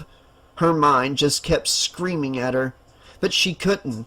Her hand squeezed the phone tightly in her right hand, and her other hand reached for the front door. That's the original part, the man said. Sydney didn't want to open the door. What if someone was out there waiting for her to come out so she could grab her? She glanced around the foyer for some kind of a weapon, but there was none. Screw this, she thought. I'm done hiding. Sydney grabbed the handle. She flung open the door and stepped outside onto the front porch and quickly looked around, scanning her yard. There was nobody outside. She listened for the sound of movement, but the only sound she could hear was her own breathing and the crickets chirping. She walked up and down the porch, peering around the side of the house, looking for any sign of someone, and there wasn't anyone in sight. It was just a stupid prank, she thought. Someone's dumb idea of a joke. Some random stranger found her mom's name in a phone book and dialed the number. But how did they know her name? And they knew about the murders. Was it someone that went to school with her? It had to be. It was probably Stu and one of his goofball friends, or it had to be Randy. She was just surprised he actually had kept it up for this long. Sydney put the phone to her ear. "So, where are you?" she asked. Right here. The voice whispered. He was playful, ominous. Sydney didn't falter. "Can you see me right now?" she asked. Sydney smiled, an idea popping into her mind. "Ah, okay. So what am I doing?" she asked, putting her finger up her nose and pretending to pick. "What am I doing, huh?" she yelled into the phone. She chortled. There was no answer from the other end of the phone. She had shut Randy up for good. She knew it was just a stupid prank. Really, Randy? Really? If this was his idea of flirting with her, it was not impressive. "Okay, Randy, nice try. Tell Tatum to hurry up. Bye," she said. Just as her finger reached for the off button, the voice suddenly became venomous. If you hang up on me, you'll die just like your mother. Sydney stopped dead in her tracks. Time seemed to screech to a halt. Her eyes were laser-focused, but she saw nothing. She was glaring into a void, lost in her mind as a barrage of panicked thoughts surged through her. She unconsciously gripped the cordless phone tighter, and the rest of her muscles started to tense up. Do you want to die, Sydney? Your mother sure didn't. The man rasped. He laughed. It was an evil, maniacal snickering. No way, Sydney thought. No fucking way. This couldn't be happening. She didn't move or scream. All she could do was stand there and listen to the sinister laughter on the other line. Waves of panic overwhelmed her. As the realization hit her, her stomach screwed tightly into a knot, and she felt a lump forming in her throat. It was Cotton, out of prison, trying to finish what he started. He had come to kill her. "Fuck you, you cretin!" Sydney screamed into the phone, and she scrambled back inside the house in a frenzy, slamming the door shut, locking it, and sliding the chain latch into place. All of a sudden, the hall closet door behind her came flying open and a figure ran out at her. Just as Sydney spun around, she caught a glimpse of a ghostly white mask charging at her, and there was a flash of silver. She lurched backwards as a shimmering steel blade whizzed past her, narrowly missing her by inches. Her attacker recovered from his miss and rammed his shoulder into her, and Sydney fell. The cordless phone went flying. She began to pull herself to her feet when the figure came down on top of her, straddling her and pinning her to the ground. She looked up at the white mask, staring back down at her. He had the knife in his hands. Sydney's fight-or-flight response kicked in as adrenaline trip hammered through her system. The knife came down, and as she saw the devilish blade soaring down towards her heart, she grabbed her attacker by the wrist and she swung with her other hand, hitting him, scratching him, squirming and thrashing like a caged animal underneath him. "I'm gonna die," she thought frantically. The guy who killed Casey and Steve was going to kill her. "No, Sydney, fight!" her mind screamed. "You have to fight." Sydney arched her back, throwing her body upwards, trying to knock him off, but all of a sudden he lifted his knee and slammed it into her midriff. Sydney let out a pained yelp as she felt the wind being knocked out of her completely. Her body went limp, and her chest heaved as she struggled to breathe. All she could do was stare up at the killer as he cocked his head to the side, studying her, psychotically observing his victims before he finished her off. Sydney, dazed and out of breath, stared up at her assailant, bracing herself for impact. This was it. She was going to die. Her life was flashing before her eyes. She was going to end up just like her mother, dead on the floor, covered in blood. Some bloody mass on a gurney being loaded into an ambulance. Just another body on a metal slab at the morgue. The killer gently ran the dull side of the knife across her throat, toying with her, staring down at Sydney with demented eyes through the dark holes in the mask. It happened so fast. He raised the knife into the air, high above her head. Sydney's eyes grew wide and her body suddenly shifted back into defensive mode as she saw the razor-sharp blade of the Bowie knife headed straight for her. In the struggle, her right leg had been freed from underneath him, and she instinctively brought it up, slamming it into the killer's stomach.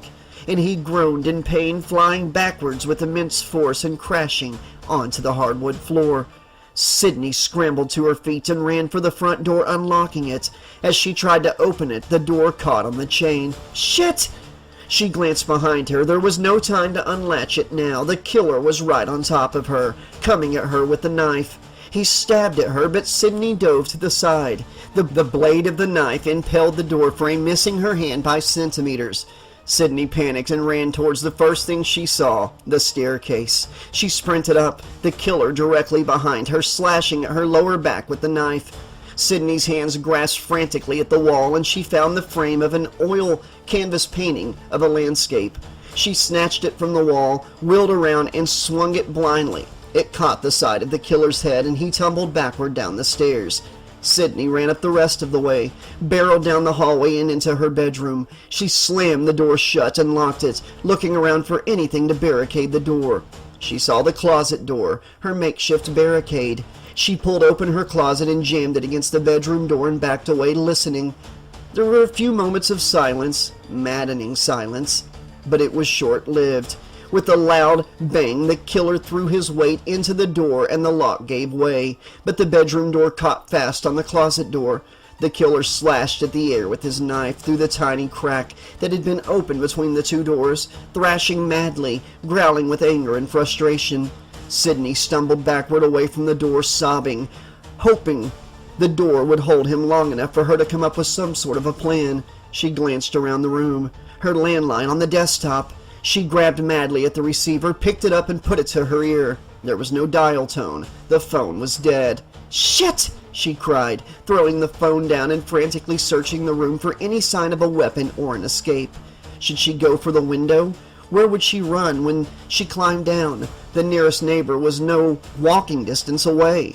She could hear the killer slamming into the door and slashing madly at nothing in a violent attempt to get to his victim, and she began to panic. Then she remembered. After her mom died, Sydney's dad had installed a software on her computer that immediately connected to the police station, one of his many overprotective security precautions. She scrambled to her computer desk, pushed the power button on her monitor, and brought up the software on the screen. She punched in her address frantically, not even looking where she was typing. She was hitting keys in a mindless panic. She hit the send button, and a message popped up. Emergency services have been contacted. Sydney spun around to face the bedroom door, hoping that her door had held him back, and she stopped short when she saw that he was gone. The only sound was her own panicked breathing. She inched closer to the door and peered through the crack out into the hallway. There was nobody out in the hall. He was gone. Just as her heartbeat began to slow down, there was a loud banging noise behind her, and she spun around like lightning. Billy was at her bedroom window, banging on the glass frantically. "Sydney! Sydney! Are you all right?" he yelled, his eyes wide with worry. "Billy!" she cried, relieved. She sprinted over to the window, unlatched it, and slid it open. Billy clambered through the window into the room. "Sydney, are you all right? I heard screaming," and he started to say, but he was cut off by Sydney wrapping her arms tightly around his neck. "Oh God, Billy, the killer's here! He's in the house!" Sydney rambled hysterically, barely making any coherent sounds, too terrified to think or speak clearly. "Shh, shh, the killer's gone. I'm here. The killer is gone," Billy whispered, stroking Sydney's hair and clutching her trembling body. Sydney fell apart in Billy's arms, sobbing, burying her head in his chest. All of a sudden, she felt something hit the floor by her feet. Sydney looked down at the floor and saw a sleek, compact cellular phone resting on the floor near Billy's right shoe. It must have fallen out of his pocket. Sydney looked up at Billy with confused eyes. She shook her head and began to back away in disbelief. "What, Sydney? What's wrong?" Billy asked, not understanding. Her gaze fell on the cell phone again, not able to take her eyes off of it. When did Billy get a cell phone? Why did he have a cell phone? He had never mentioned having a cell phone before. She had never even seen him use it. Her mind began to race and her heart began to pound loudly in her chest, and a sensation of nausea overcame her. She felt her lunch coming up, and her head was spinning. No, Billy isn't the killer. He couldn't be. Then why was he at her window the night Casey and Steve were killed? And why did he have a cell phone? And why was he at her window now when the killer was just at her house only a few moments earlier? Sydney, what? What? Billy asked urgently, approaching her, holding up his hands defensively. It's just a cell phone. Suddenly he came towards her, his arms outstretched. Sydney whirled around, flung open her barricade, and sprinted towards the staircase. She blocked out the sound of Billy's voice behind her, screaming her name, and she flew down the stairs 2 at a time, nearly falling. She bolted towards the front door, unlatched the chain, and flung it open to see the killer's ghostly mask staring right back at her. Chapter 6. Deja Vu. Sydney screamed at the top of her lungs. It seemed to come out of nowhere, a final release of all the cortisol and adrenaline that had hijacked her body just a few minutes earlier. She reeled backwards in horror at the sight of the skull-faced mask that had been lurching at her moments before, throwing her hands to her face. Then the mask lowered. Her breath hitched. It was Dewey. He jerked back at her scream, letting out a startled yelp of his own as he dropped the rubber mask to his side. For a split second, they just stared at each other. Sydney froze, hand clamped over her mouth, lungs struggling to remember how to work. Embarrassment flickered through her, brief and distant. It was nothing compared to the violent pounding of her heart, the dizzying brain fog, and the sense that the world was still tilting beneath her feet. Everything felt chaotic, off balance. Her body refused to settle, trapped somewhere between fight and flight. Dewey held up his hands defensively. "I found this in the yard," he exclaimed, holding up the rubber mask in his hand. Sydney looked at the mask, flabbergasted. She glanced back towards the staircase, watching Billy come flying down, screaming her name frantically. Her voice broke as she turned back to Dewey, tears spilling over. He attacked me, Dewey. Billy tried to kill me." The words shattered whatever composure she had left. She collapsed into Dewey's chest, sobbing, gripping onto him like he was the only solid thing in the room. "Sydney, what?" Billy started to say, but all of a sudden Dewey withdrew a silver pistol and leveled the barrel at Billy's head. "Stop right there, Loomis. You're not going anywhere."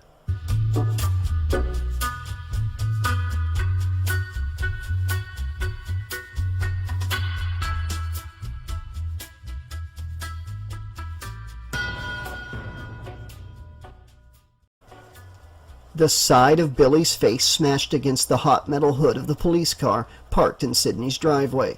The impact rang out in the night as 2 broad-shouldered officers wrenched his arms behind his back and snapped the cuffs tight around his wrist. "Do you understand the right to remain silent?" the younger deputy barked, his voice sharp as a rifle crack. "Do you understand your right to an attorney during questioning?" Billy squirmed helplessly in their grasp. "I didn't do anything!" he shouted. "Ask Sydney, she'll tell you!" The 2 officers ignored his pleas and heaved him to his feet, leading him towards another police car parked on the curb. Sheriff Burke stood on the sidewalk, his hands in his pockets, a cigarette dangling from his mouth. Billy lurched toward him in desperation. Sheriff, call these guys off. I didn't do it!" The deputies yanked him back hard enough to make him stumble. Burke pulled the cigarette from his lips, flicked it to the pavement in front of Billy, and crushed it beneath his boot. "Sydney! Sydney!" Billy bellowed desperately as he was shoved into the back of the police car parked at the curb. "Who was that?" Burke asked. Dewey stood a few feet away, eyes fixed across the road.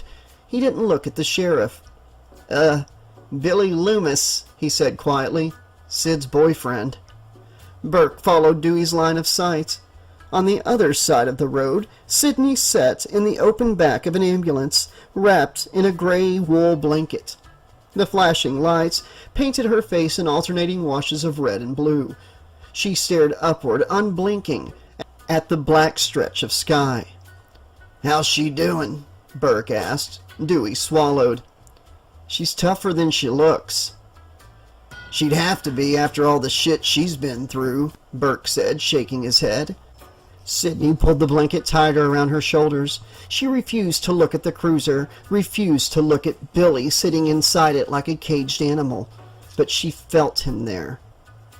Her body trembled with too many emotions to name. Guilt clawing at her ribs, uncertainty twisting in her stomach, fear still crawling beneath her skin. They collided inside of her, loud and relentless. She could still see those eyes, wild, hateful, twisted with rage, staring down at her through the black holes of that mask. Her gaze drifted to Dewey. He was still holding it, the rubber face dangling from his fingers, slack and lifeless now. She wanted to go to him, to say something, to do something, but she felt hollowed out. It has to be up to them, she thought. Just catch him. No, that wasn't what she wanted. What she wanted was to be anywhere but here, away from this house, away from this town that no longer felt like home. Take me away from all of it, and while you're at it, bring my mother back. Her thoughts splintered, circling back inevitably to Billy. Could he have actually done it, she thought? Was he actually the one in that costume on top of her, waving that knife at her like a madman? She kept combing back through the events of her attack, but it was all a blur. It happened so fast.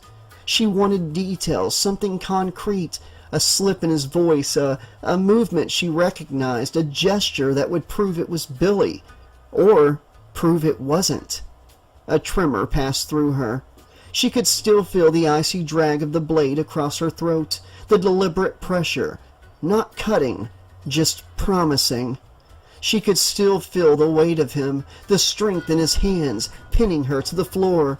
And his voice, the voice on the phone. "If you hang up on me, you'll die just like your mother."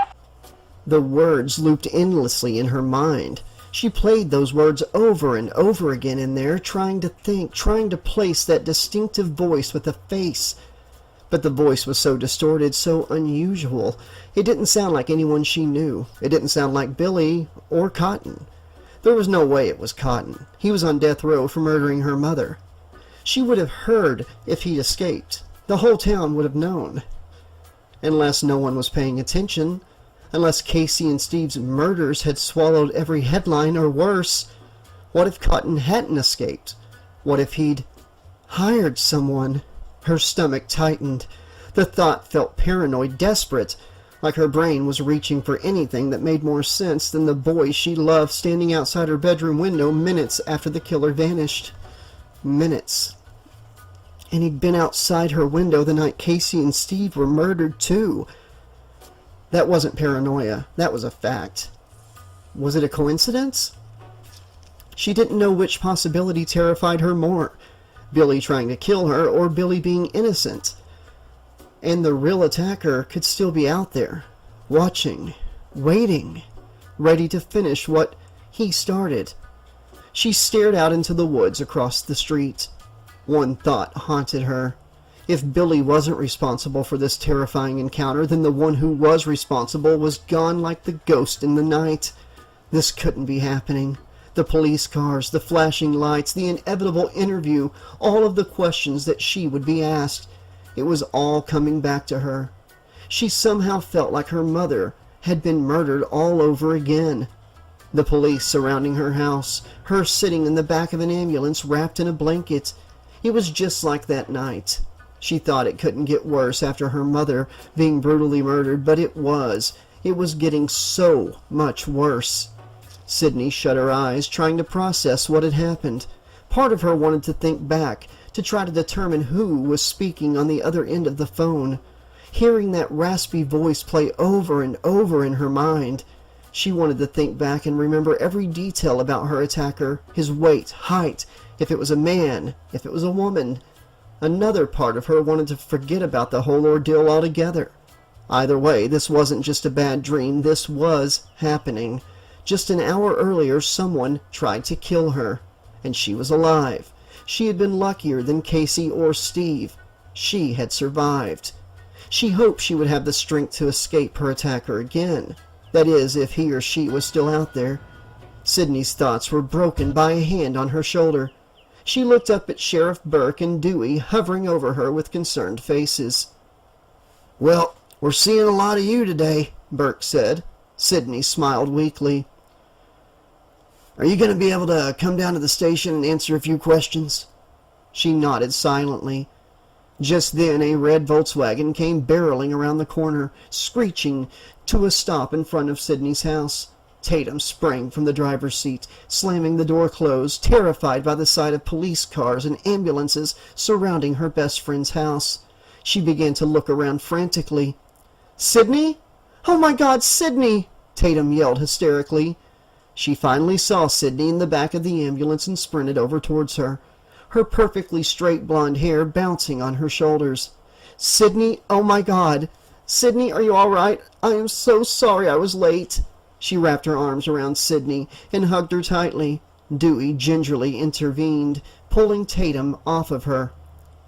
"Tatum, you can't be here. It's an official crime scene," Dewey scolded in a fatherly tone. "Dewey, it's okay," Sydney said. Tatum spun around to face her older half-brother, giving him a dirty look. "Her dad's out of town and she's staying with us tonight," Tatum snapped. "Does Mom know?" "Yes, doofus." Tatum coined that nickname for Dewey in 9th grade, and it was her go-to insult whenever Dewey got on her nerves, and Dewey hated it. Dewey let out a frustrated sigh, took off his hat, and ran his hands through his dark hair nervously. Tatum bent back down to Sydney, her eyes wide with worry. "Sid, are you okay? What happened?" "I'm okay. We'll talk tonight," Sydney said. Sheriff Burke turned to one of his deputies standing idly on the sidewalk. "Hey you, get this kid into one of the cars and get her back to the station," Sheriff Burke ordered. The young blonde deputy on the sidewalk hurried over to the ambulance, helped Sydney to her feet, and walked her over to one of the many police cars scattered around the residence. Sheriff Burke let out a deep sigh, rubbing his brow anxiously. He glanced down at the rubber mask still clutched in Dewey's hand. Dewey held it up in front of him. "Creepy, huh?" Dewey said, giving the mask to Burke, who studied it and shook his head, taking a drag of another cigarette he had lit.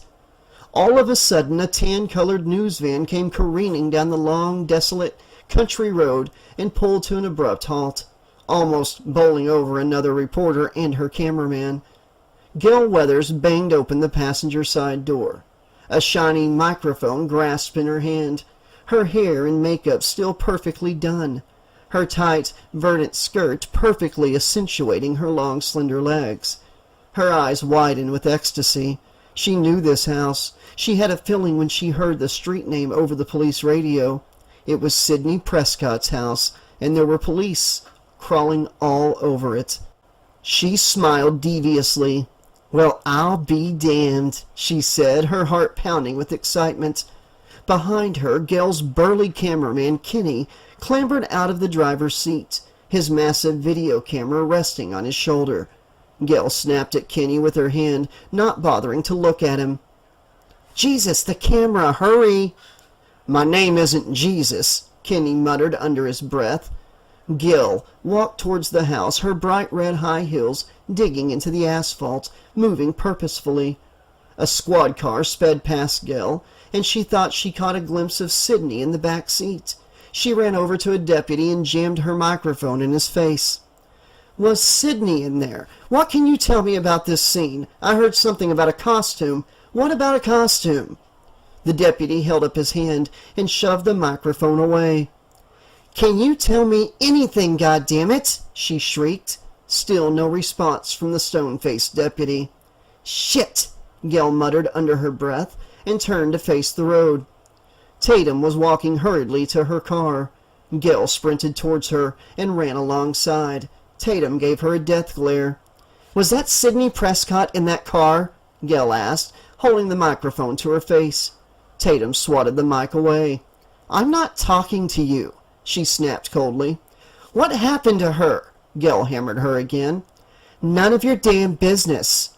Can you tell me anything? Said Gil. Tatum spun around and got as close as she could to Gil's face. Yeah, you're a real pain in the ass. Leave Sid alone.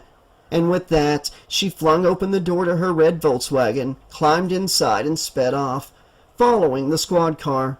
Gil was frozen with anger. She took a deep breath and spun around to see Kenny shambling lazily over to where she was, unable to keep up and breathing heavily. Look, Kenny, Gil said, clasping her hands. Yeah? I know you're about 50 pounds overweight, but when I say hurry, please interpret that as move your fat tub of lard ass now, Gil screamed, snatched the Snickers bar out of his right hand, tossed it into the bushes, and stormed back towards the news van.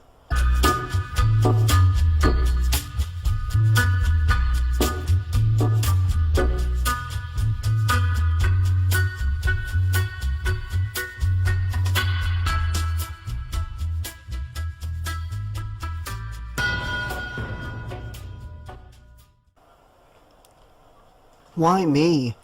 Sydney was transfixed on the blank gray walls of the interrogation room. The paint was dull, institutional, lifeless. It felt like the room was trying to swallow her whole. He could have broken into any house. He could have chosen any girl, so why her? She tried to anchor herself in logic. After all, her house set on the outskirts of town. Fewer neighbors, longer police response time, just like Casey's. That made sense. It had to be that. An isolated attack, a random target. But the words from the phone call crawled back into her mind, slow and deliberate. You'll die just like your mother. Her stomach twisted. That was not random. There was nothing random about that. It had been almost exactly 1 year since her mother's murder. A cold realization settled over her. If she hadn't gone out that night a year ago, if she had stayed home, she might have ended up just like her mother. Violated, slaughtered, another crime scene soaked into the carpet of her bedroom. The thought made her throat tighten. The killer was back to finish what he started. But that didn't make sense. Cotton was in prison. He had to be, on death row, locked away behind steel and concrete. Right? Then who the hell was under that mask? What did he want? My death? Why? Why me? Her thoughts fractured, turning sharp and chaotic. Fucking why? Sydney dropped her head into her hands and pressed her fingers against her temples, as if she could physically hold her mind together. Everything she had believed for the past year, every headline, every courtroom testimony, every whispered conversation suddenly felt unstable. For the first time since her mother's trial, doubt crept in. What if Cotton was not the one who killed her mother? What if they were all wrong, and if they were wrong, then whoever murdered her mother was still out there? The door to the room opened, and Dewey came into the room with Sheriff Burke. They both sat down, and Dewey pressed play on the tape recorder, sitting at the center of the table. "Hi, Sydney. You doing okay?" Sheriff Burke said. Sydney nodded weakly. "Dumb question, eh?" "Sydney, we can't get a hold of your father. Are you sure it was the Hilton he was staying at?" Dewey asked. Sydney nodded. "At the airport?" "He's not registered there," Burke said. "Could he have stayed somewhere else?" Sydney scoffed. Now her dad was missing? What was next? I don't know. I guess, Sydney said, tears welling up in her eyes. She felt herself completely shutting down inside, like wet cement or molasses had been injected into her arteries. "Don't worry, Sid. We'll find him," Dewey said, touching her hand sympathetically. Sydney couldn't hold it in anymore. It has to be Cotton," she blurted out. Dewey shook his head. "Sydney, Cotton's in jail." It was Cotton on the phone. I know it. He told me he was the same guy who killed my mother." "We know, Sydney, but there's no way. We called San Quentin and Cotton is there," Burke replied. Sydney leaned back in the chair, shaking her head, holding back tears. "Then I don't know who it could be." Sydney's voice trailed off, and she remembered Billy. "Except for Billy, but—" she started to say. "Sydney, we think it's strange how Billy happened to show up right after you were attacked," Burke said. I know, Sydney said. She had to tell them. She had to tell them what she knew. Everything about how Billy was at her window the night of Casey and Steve's murder. She didn't even hear herself say it. Her mind totally blanked, so she didn't have to hear herself accuse Billy as her attacker and the cold-blooded killer of two people. Dewey and Sheriff Burke gave each other a look and whispered to each other. Sydney tuned them out and turned to look through the window into the hallway, where Billy was being led down the hallway into an interrogation room by two deputies. Before he disappeared, he craned his neck to make eye contact with her, and Sydney felt him staring into her soul. She stared at him for what seemed like an eternity, trying to see her boyfriend, trying to see the boy that she loved, and all she saw was pure evil.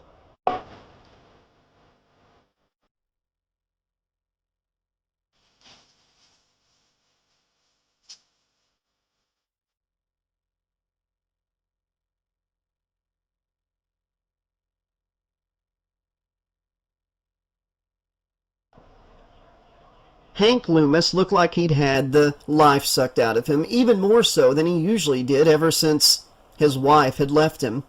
He sat stiffly beside his son, hands locked together in his lap, knuckles pale. Every few seconds he shifted in the hard chair, leather creaking beneath him. Across the metal table, Sheriff Burke sipped from a chipped ceramic mug, studying Billy over the rim. "Why don't you tell me what you're doing with the cellular phone, son?" Burke asked evenly, though the accusation beneath it was unmistakable. Billy kept his eyes on the floor for a moment before shrugging. "Everybody's got one, Sheriff," he said. "I didn't make those calls, I swear." "Why don't you check the phone records, for Christ's sake?" Hank suddenly blurted out. "Call Vital Phone Comp. They've got a record of every number dialed." Burke didn't look at him. "Thanks, Hank, we're on top of it." The sarcasm landed flat in the sterile room. Burke set the mug down and fixed his attention back on Billy. "What were you doing at Sidney Prescott's house tonight?" Billy's jaw tightened. "I wanted to see her, that's all," he said flatly. "And last night?" Burke pressed. "Sidney says you crawled through her window last night, too." "I was watching TV. I got bored and thought I'd go for a ride." "Did you happen to ride by Casey Becker's house?" Burke asked. Billy's eyes snapped up, sharp and furious. "No," he said, heat rising in his voice. "No, it didn't, Sheriff. I didn't kill anybody." Burke leaned back slightly, studying him, the tremor in his hands, the moisture gathering along his lower lashes, the way anger and fear tangled together behind his eyes. After a long moment, Burke stood. "We're going to have to hold you until those phone records come in," he said, voice flat and procedural. "Standard practice." Billy shook his head, disbelief cracking through the bravado. "This is crazy," he muttered, blinking hard.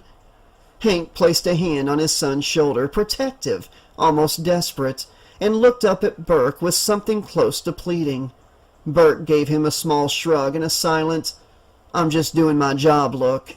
Then he turned and walked out, the door swinging shut behind him just as Dewey rounded the corner of the hallway outside. Dewey held up a purchased ghost mask wrapped in store packaging. Father Death was emblazoned in bold letters across the front of the wrapper.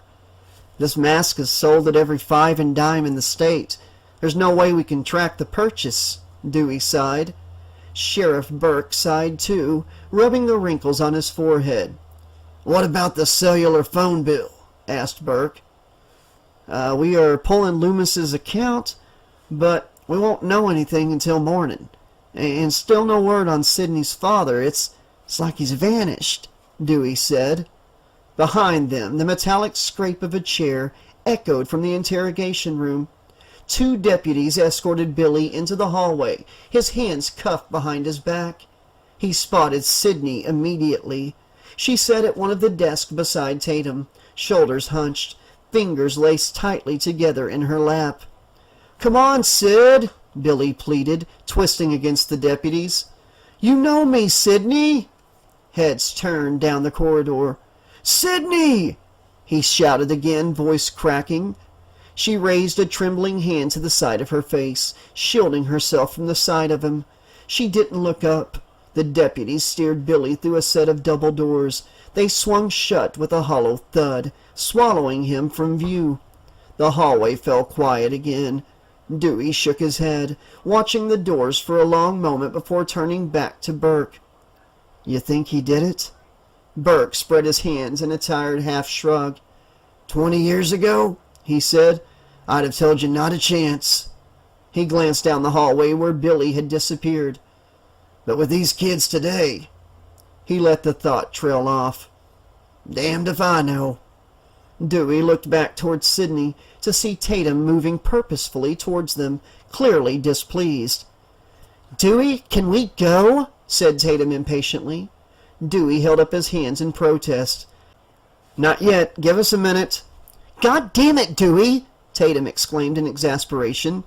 Dewey turned to her, his face growing red. "What did Mom tell you? When I wear this badge, you treat me like a man of the law," he said, his voice cracking like a 12-year-old boy's. Tatum rolled her eyes. "Sorry, Deputy Dewey boy, but Sidney is ready to go, and so am I." Tatum spun around on her heels and walked back over to Sidney. Dewey clenched his fist at her. Burke stifled a laugh and patted Dewey on the back. "Take her out the back and avoid the media circus out front," said Burke. Tatum put her arm around Sidney and ushered her towards the back hallway, with Dewey in pursuit. The Woodsboro Police Station was a modest two-story brick building sitting squarely in the town center. It was the kind of structure that blended easily with the bakery, the hardware store, and the insurance office beside it. Tonight it looked like the center of the universe. News vans clogged the street, satellite dishes pointed at the sky, reporters and cameramen swarmed the steps, their voices rising in chaotic bursts over the glare of floodlights. The sliding door of one van flew open. Gail Weathers stepped down onto the gravel, her bright red heels sinking slightly as she straightened. She checked her reflection in the van's side mirror, flashed herself a camera-ready smile, and quickly wiped a streak of lipstick from her teeth. Behind her, Kenny hauled himself out of the driver's seat, an Oreo clenched between his teeth and a camera already balanced on his shoulder. Gail snapped her fingers impatiently. "Let's go, Kenny!" She was already moving, cutting through cables and reporters, climbing the marble steps 2 at a time. "Gail!" Kenny said, catching up to her. "They're not letting anyone in." She snapped her head around. "I'm not just anyone." An officer tried to block her path. She slipped past him with practiced ease, slicing through the crowd like a blade, microphone in hand. A uniformed guard stepped directly in front of her, arms spread wide like a barricade. "Hey, watch it!" Gail snapped. "Do you know who you're dealing with here?" "No one is allowed inside the station, ma'am," he replied, face carved from stone. "Fuck!" Gail hissed under her breath. "I tried to tell you," Kenny muttered behind her. She silenced him with a sharp flick of her fingers and pivoted, shoving sideways through the press of bodies, elbowing ribs and shoulders without apology. Then she saw it. Around the side of the building, away from the circus of cameras, a side door opened. Sidney emerged with Dewey and Tatum, heading toward Dewey's county-issued station wagon parked along the curb. Gail's eyes lit up. She bolted down the sidewalk, heels striking fast and furious against the pavement, microphone thrust forward like a weapon. "Sidney Prescott!" she shouted. Sidney turned. The moment she recognized who was charging toward her, the color drained from her face. Her hands curled into fists at her sides. Gail closed the distance and shoved the microphone inches from Sidney's mouth, smile blazing. "Sidney." "Hi. Some night, huh?" she said brightly. "Mind answering a few questions?" Tatum moved fast, sidestepping Gil and planting herself squarely between the mic and Sydney. "She's not answering any of your questions," Tatum declared. Sydney gently touched her arm and eased her aside. "No, it's okay, Tatum.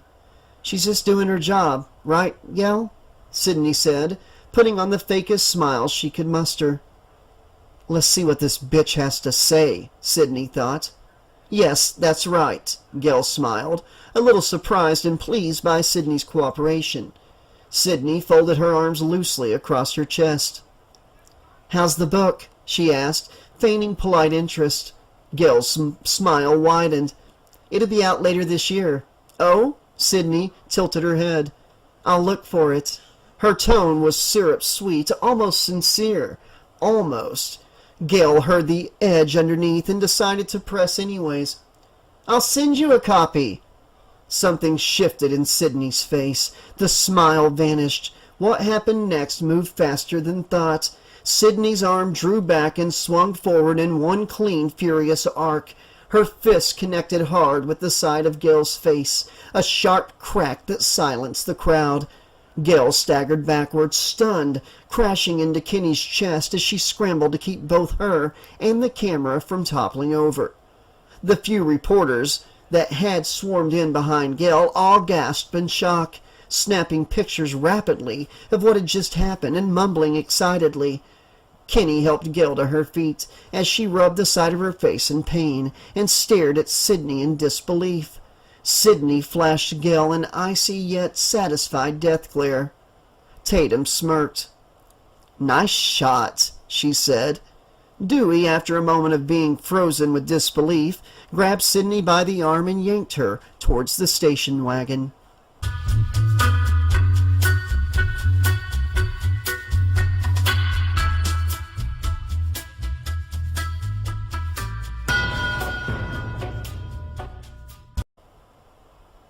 The Riley house was a large two-story ranch-style home at the end of yet another quiet suburban street.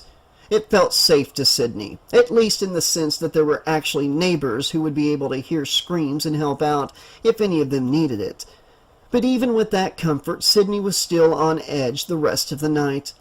Tatum's bedroom was surprisingly effeminate and tweenish for a girl like herself. There were two twin beds covered in pink, frilly blankets and stuffed animals, walls covered in calendars, Tom Cruise and Leonardo DiCaprio posters, and bulletin boards stapled with Polaroids. Sid was lying on the bed on the left, in a pink nightshirt, staring blankly at the ceiling while Tatum bounced softly on the bed on the right, clutching a stuffed bunny. "God, I loved it. I'll send you a copy," Tatum said, mocking Gil. She hit the stuffed bunny playfully. "Bam! Bitch went down. I'll send you a copy. Bam! Sid! Super bitch! You are so cool." Sydney forced a smile. She was at least grateful to have a supportive friend. She glanced at her right fist, which was red and raw from where she had hit Gil. The door to the room opened and Dewey came in, clutching an ice pack. "Thought you might need something for that right hook," he said, tossing her the ice pack. Sydney caught it and placed it on her hand. "Thanks." "I'll be right next door," Dewey said. "If you need anything, just yell." Tatum rolled her eyes and shooed him with her hand. Yeah. Dewey moved out the door, closing it behind him. Sydney sighed and rolled over onto her side. After a few moments of awkward silence, Tatum spoke up. "Do you really think that Billy did it?" Sydney hesitated. "He was there, Tatum." "Well, I knew he was too perfect," Tatum said, smiling. "He was destined to have a flaw." Sydney forced another smile, trying to feel a sense of humor, but it felt like nothing could make her genuinely laugh after tonight. She kept seeing Billy's face and trying to put it under that mask, trying to hear Billy's voice with that distorted voice on the phone, to no avail. She kept hearing what the man had said on the phone, the demented and horrible things. "Do you want to die? Your mother sure didn't." And in the back of her mind, she couldn't help but feel he was still out there, watching, waiting for the right time. Maybe he never planned to kill her tonight after all. What if that was just him practicing for the real thing, just to scare her? If not Cotton and not Billy, then who? Who was... That was the question that was haunting her. What was worse? Her own boyfriend being accused of attempted murder and being put in jail, or her attacker still on the loose? Her thoughts were broken by the door to the room opening, and Tatum and Dewey's mother, a friendly-faced, gray-haired woman, coming into the room. "Sidney, the telephone, it's for you," Mrs. Riley said. Sidney sat up in a flash. "Is it my dad?" Sidney inquired eagerly. "No, I don't think so," Mrs. Riley said. Who could this be, Sidney wondered, climbing off the bed and heading out into the hallway. She reached for the phone on the small table in the hall and put it to her ear. "Hello?" Hello, Sidney. It was him, the killer. Sidney felt her entire body faltering, and she let out a cry. "No!" Tatum perked up and bolted out into the hallway, coming to Sidney's side. "Sidney, who is it?" Tatum asked. Poor Billy boyfriend. That innocent guy doesn't stand a chance with you. "Leave me alone!" Sidney cried into the phone, fighting tears.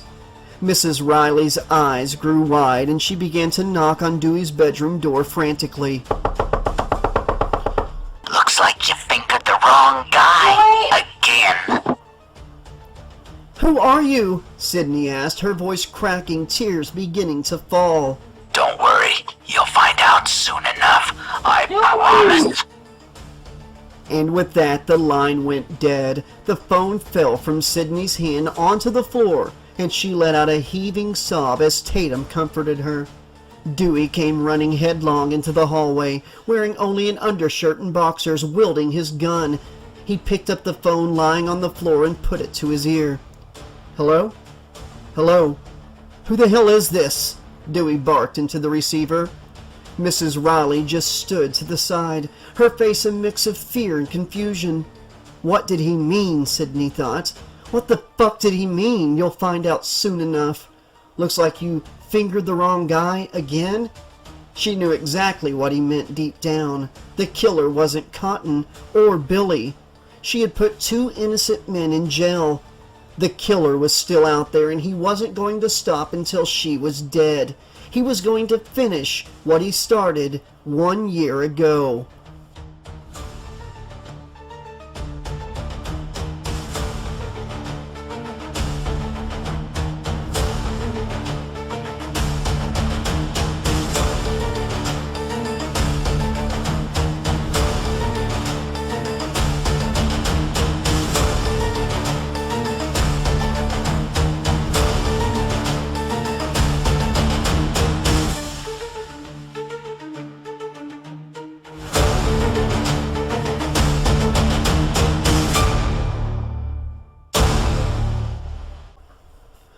Okay, Slashaholics, this has been Chapter 6 of Scream, the fan novelization by Landon Turner. Before I get into my little breakdown and discussion on it, I want to let everybody know I'm going to be working hard on my Scream novel. Like I've said in the past, it's going to count only Scream 1, 2, 3, and 4 as canon. It takes place on the around the 20th anniversary of the original kills in 1996. So it's going to be 2016. So part 5, 6, and 7 have nothing to do with this story. This is like an alternate version of events that happened after Scream 4. Here's the thing. I obviously don't have any recorded Ghostface voice lines that I can use like I can with the novelizations. So if there's anybody out there that thinks they can do a good Ghostface voice, please let me know in the comment section below.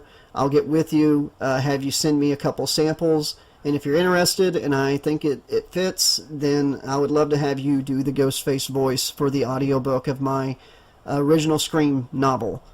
With that being said, I love this chapter. It's a fun part of the book. Billy getting arrested. I still think that's a good kid. I really hope that he does turn out to be just as good as a kid as I think he is. Poor Billy. Sidney, obviously he's innocent, and Sydney's just like putting him through hell here. I mean, damn it, man. But I love the stuff with Dewey and Tatum. You know, they're still brother and sister. Does Mom know? Come on, Deputy Dewey. The stuff at the police station is fun. Sydney, you know, knocking Gail's bitch ass down a peg or two. I still think Gail should have been the one to get taken out in Scream 5, not the person who was. Don't want to spoil it in case somebody hasn't seen Part 5, but should have been her and not the other person. Love it when they get back home and, you know, Ghostface calls, you got the wrong guy, and all that. Really cool scene in the movie. Enjoyed getting into Sydney's head throughout the chapter, especially at the police station, you know, and just how she's struggling with, is Billy guilty? Is Cotton guilty? Is the killer still out there? I mean, that's stuff that you can't get in a movie. So I really appreciate these novelizations for letting us get into the heads of the characters.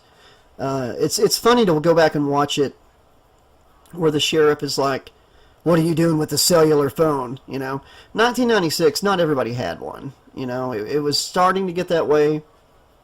Around like 98, 99, it became more common and more as time went on. They were definitely more common than like 1992 when Zach Morris had the big, you know, antenna phone at school. But it was still not like something that everybody had. That being said, great chapter. Really enjoying narrating this novelization. New chapter coming in the near future. Let me know what you thought of tonight's chapter and let Landon know in the comment section below. I love to hear from you guys. I love to discuss these books with you. And just want to hear how everybody's doing out there. You know, it's kind of a crazy time right now. And just want everybody to hang in there. It's going to be fine. We're going to make it through. We got each other, and the horror community is a really awesome place. Yeah, that's all I can think of right now. If you haven't done so already, please click the like button, drop a comment, subscribe to the channel, click the bell so you'll always know when new chapters are coming of these audiobooks. And if you want to go the extra mile, there's a ton of ways to do it. If you want to support the channel a little bit more, you can become a Patreon member, a channel member. There's an Amazon gift wish list link in the description below. You can also get a cameo video. We have a merch store. I got my books up for sale on Amazon. You can do a super thanks tip in the comments below. You can also tip through PayPal or Cash App. So many different ways to support the channel. I'm sure there's one that'll fit what you're thinking. If you need the information, it's always in the pinned comment and the description of these videos. Just check it out below.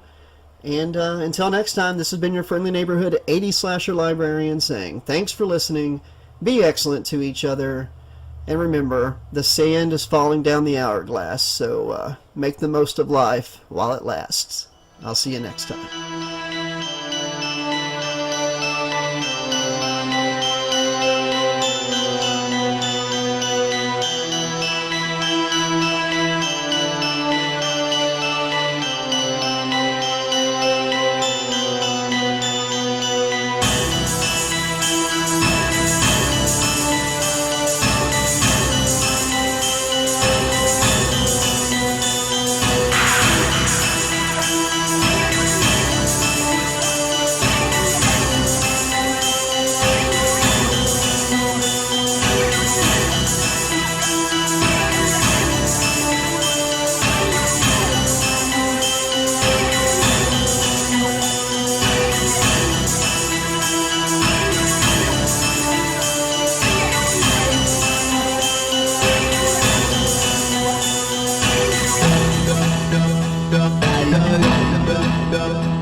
I love